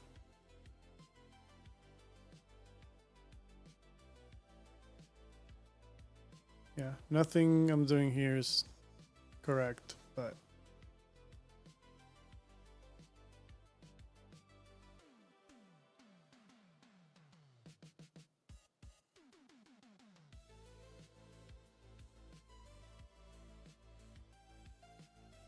aces, you think? Aces CG? Yeah, let me check. Color settings. Now the view transform is untone map.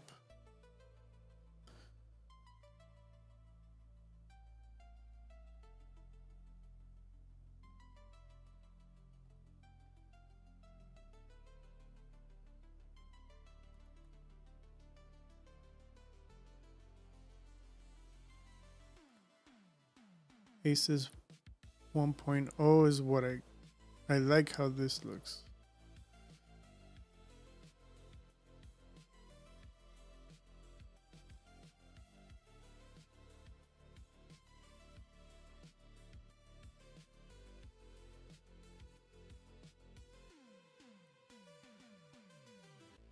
Yeah, none of this looks right. Okay. What else can we do with the image? Maybe we can just tweak it.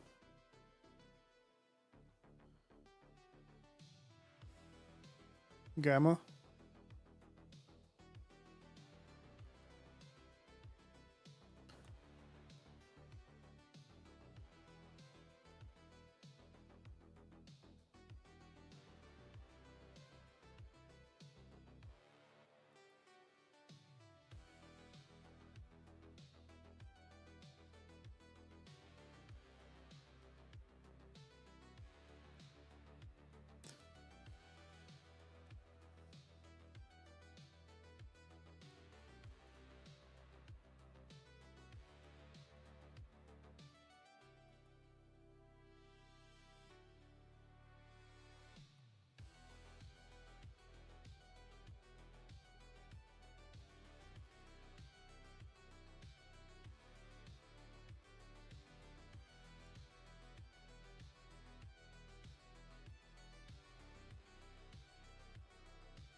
I gotta look more into this whole Aces thing with I'm rendering it here. Because it looks great, and right here the highlights look good.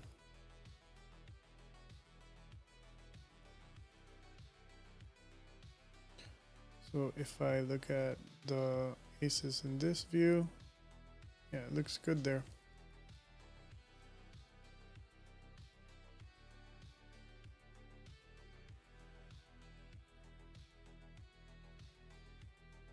I'm kind of just forcing it.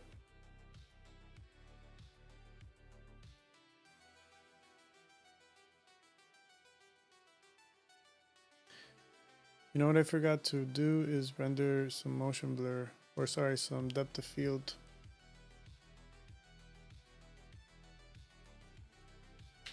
Let's do a test with the depth of field.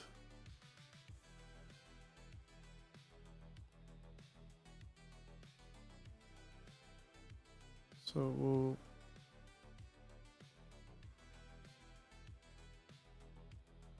do render and then click on here, press Shift F. And click on that, and then we'll go into our f-stop, put like 2.5.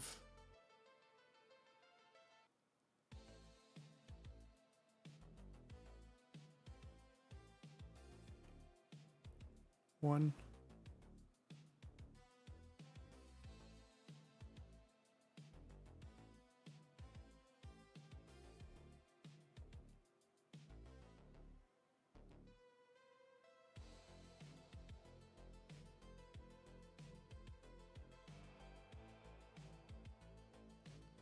And maybe it doesn't really make much of a difference. Yeah, it's probably not even worth it. But we could probably render it with, I think I have to reset Houdini to change it, I think.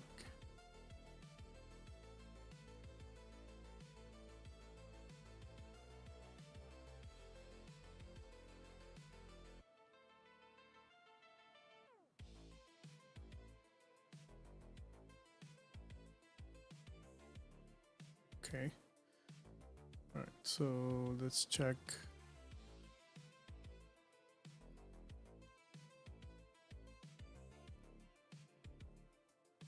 Let's do another render.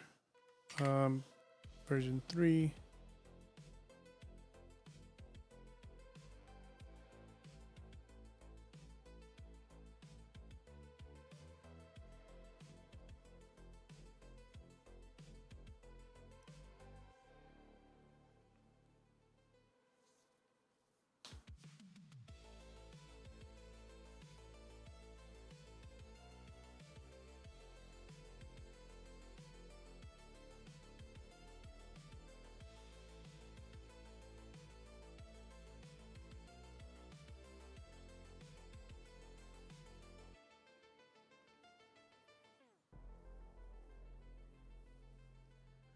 Yeah, this time around I switched it to aces instead of the untoned map.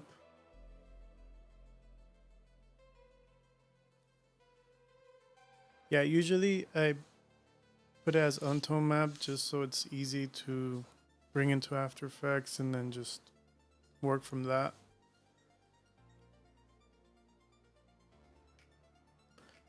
But aces definitely keeps more of the color data.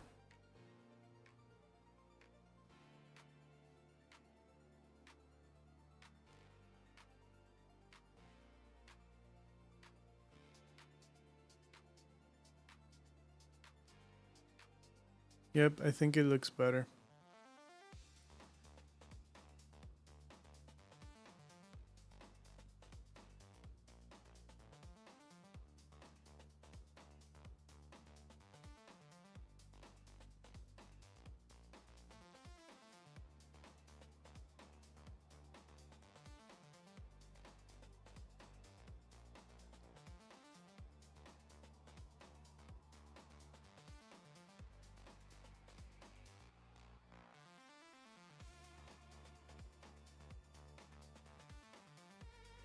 We're about halfway in the render. I think the other one took like 5 minutes.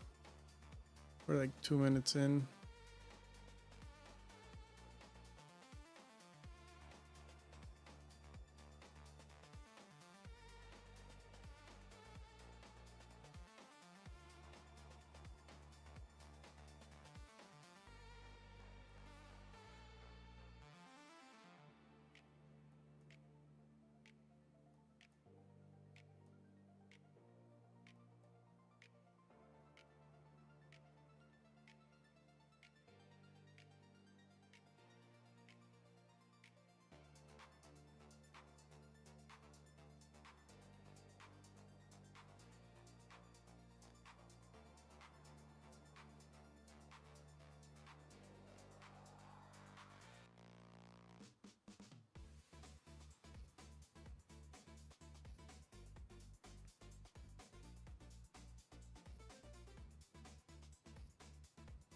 Yeah, so tomorrow is going to be the last Mardini live that I'll be doing.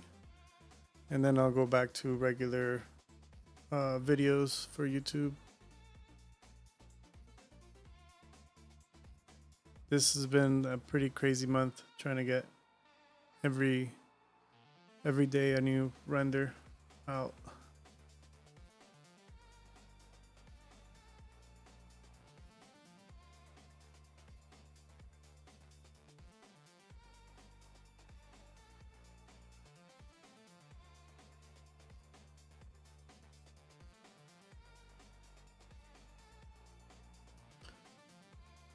Oh, thank you. Yeah, that helps a lot. I definitely definitely helps a lot to have people watching the videos. Helps me get noticed more. And, you know, if it's helping you guys out, that's a win for me.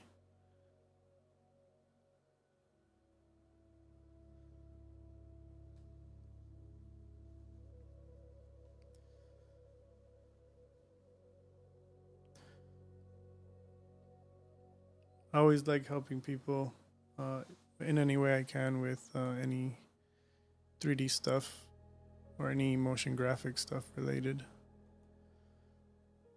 All right, so we finished.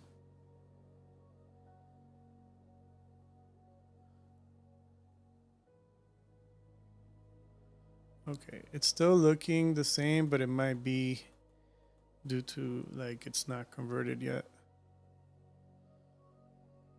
Like it looks exactly the same.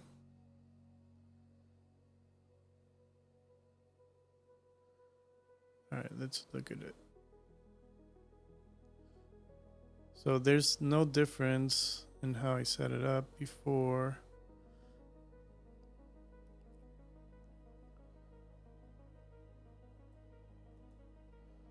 Okay, so the only difference is the view is now Aces is the top one. So if everything goes well, it's a little dark now.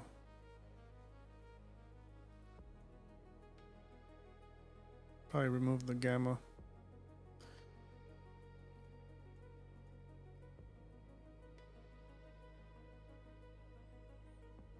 Wonder if I gotta do the conversion too at the end.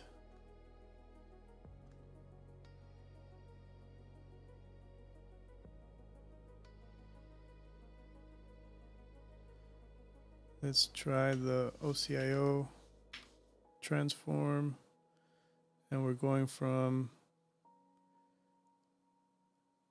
I guess, Aces to, let's do sRGB. No, let's do rack sRGB.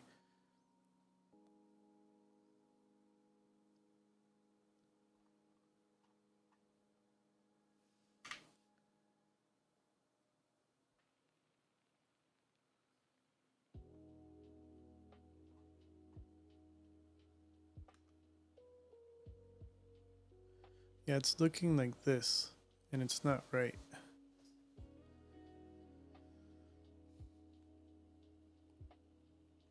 There's something I'm not doing right.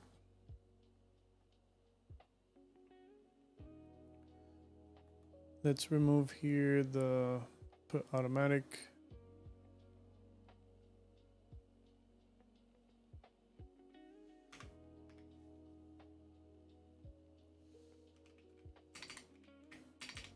Day 30.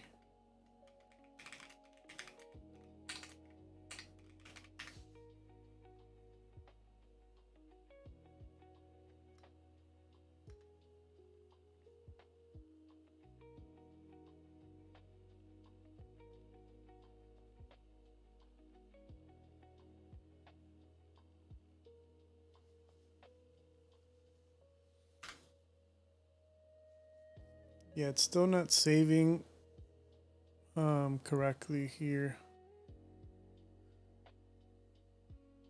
It's saving like this. And that's not what I want.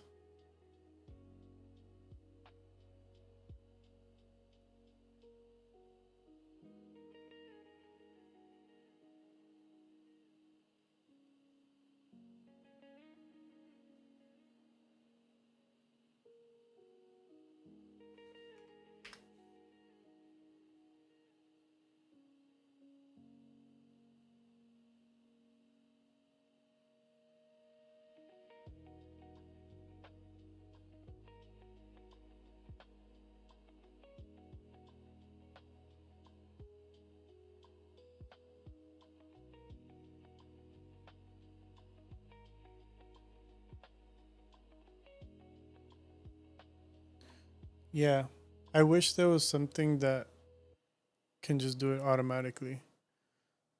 Like it detects whatever the render was, and then you just choose the output you need it for.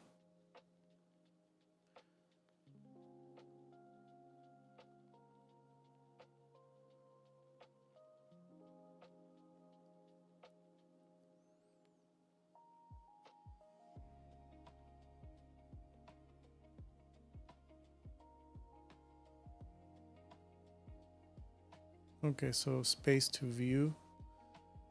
This is different.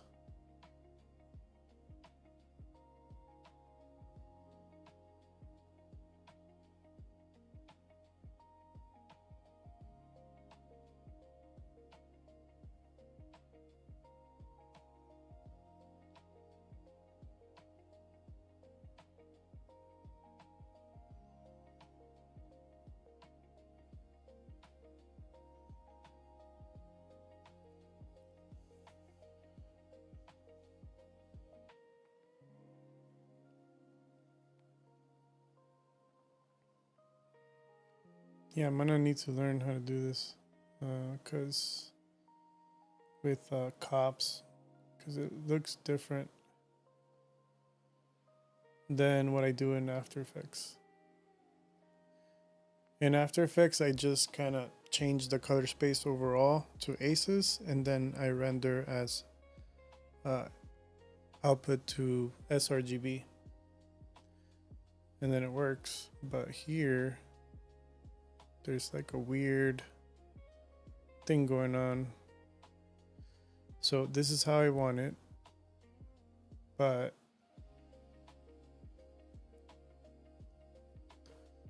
okay, so would this be it? Let's try it.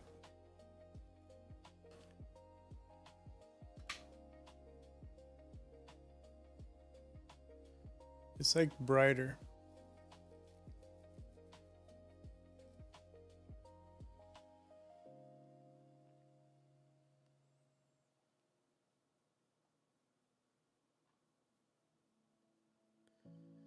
Yeah, so it's looking like kind of like that.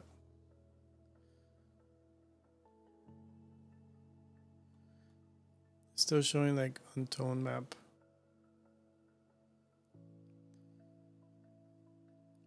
But when I do aces here, it's fine. So I'm not understanding here. So if do I gotta change it here to raw?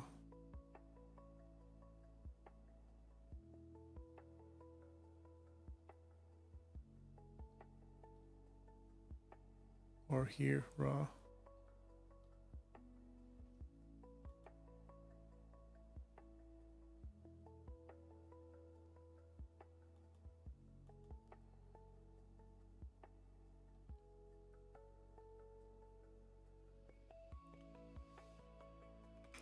Yeah, that's the part. The hotspots is like what's important here in this image. Because if that's too bright, it's just gonna look muddy and we're losing data basically.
Super weird.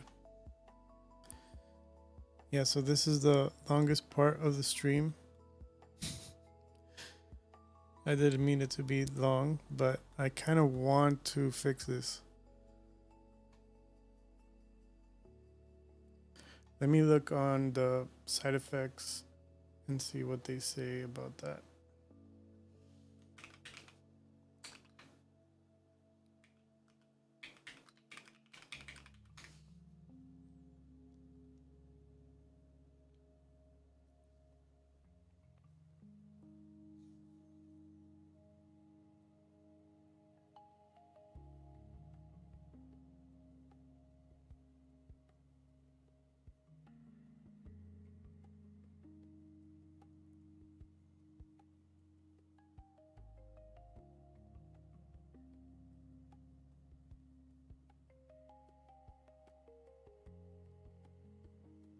So I guess it would be to output to between spaces, maybe.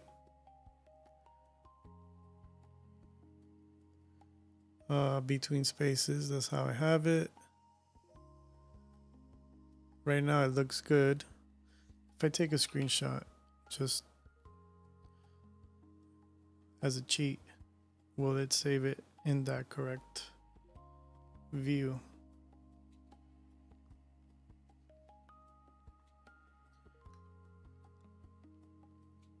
Yeah, so it did, the screenshot did save it correctly. We could do it that way. Otherwise, we might spend too much time trying to fix it. Kind of sucks that we'd have to do it this way. But maybe this is what we can do for now.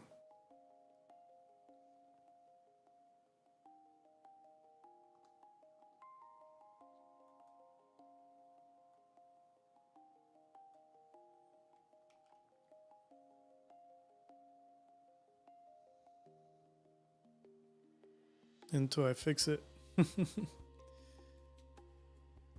Yeah, it kind of sucks.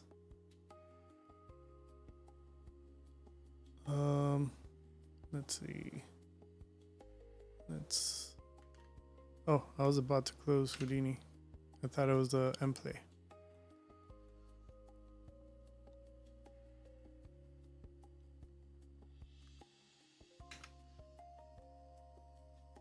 Can I just save it here?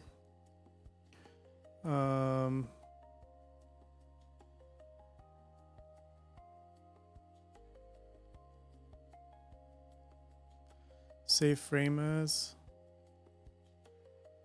Is that what you mean?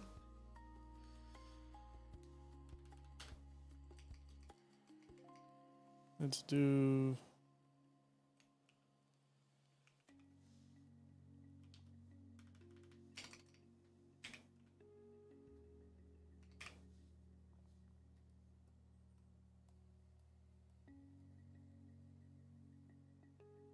Let's use color space.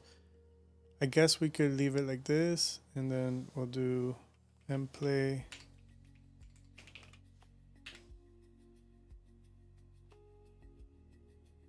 Let's save it like that and see what happens.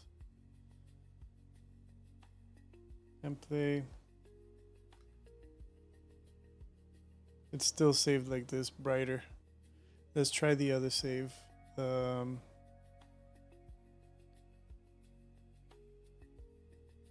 Use Houdini,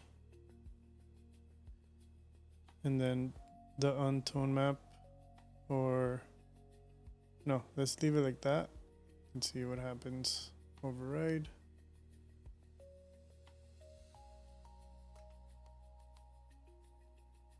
Nope, it's still the same.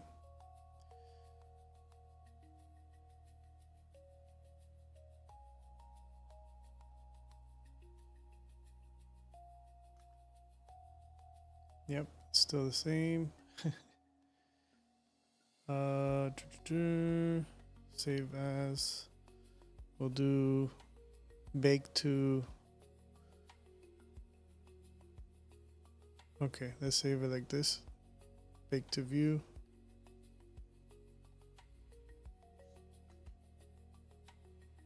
I think bake to view worked. Okay, yeah. Bake to view worked. Now it looks correct. But the other ones didn't work for some reason. I'm gonna have to explore to see what was up with that. But yeah, this is the final image, finally. And we gotta make some screenshots of this stuff. We didn't use any of this, so we'll delete that. None of this, delete that. And delete that. We'll split the view. We'll pin both of these. All right. We can move that out of the way. We didn't use the grid either. All right, split the view one more time. Go in here. It's so simple, this setup, but it looks pretty cool.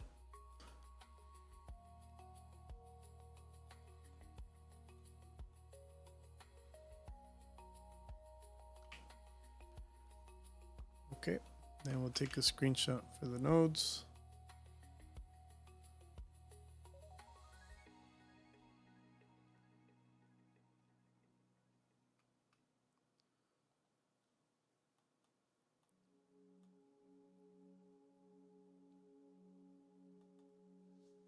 And yeah, I think that's it pretty much.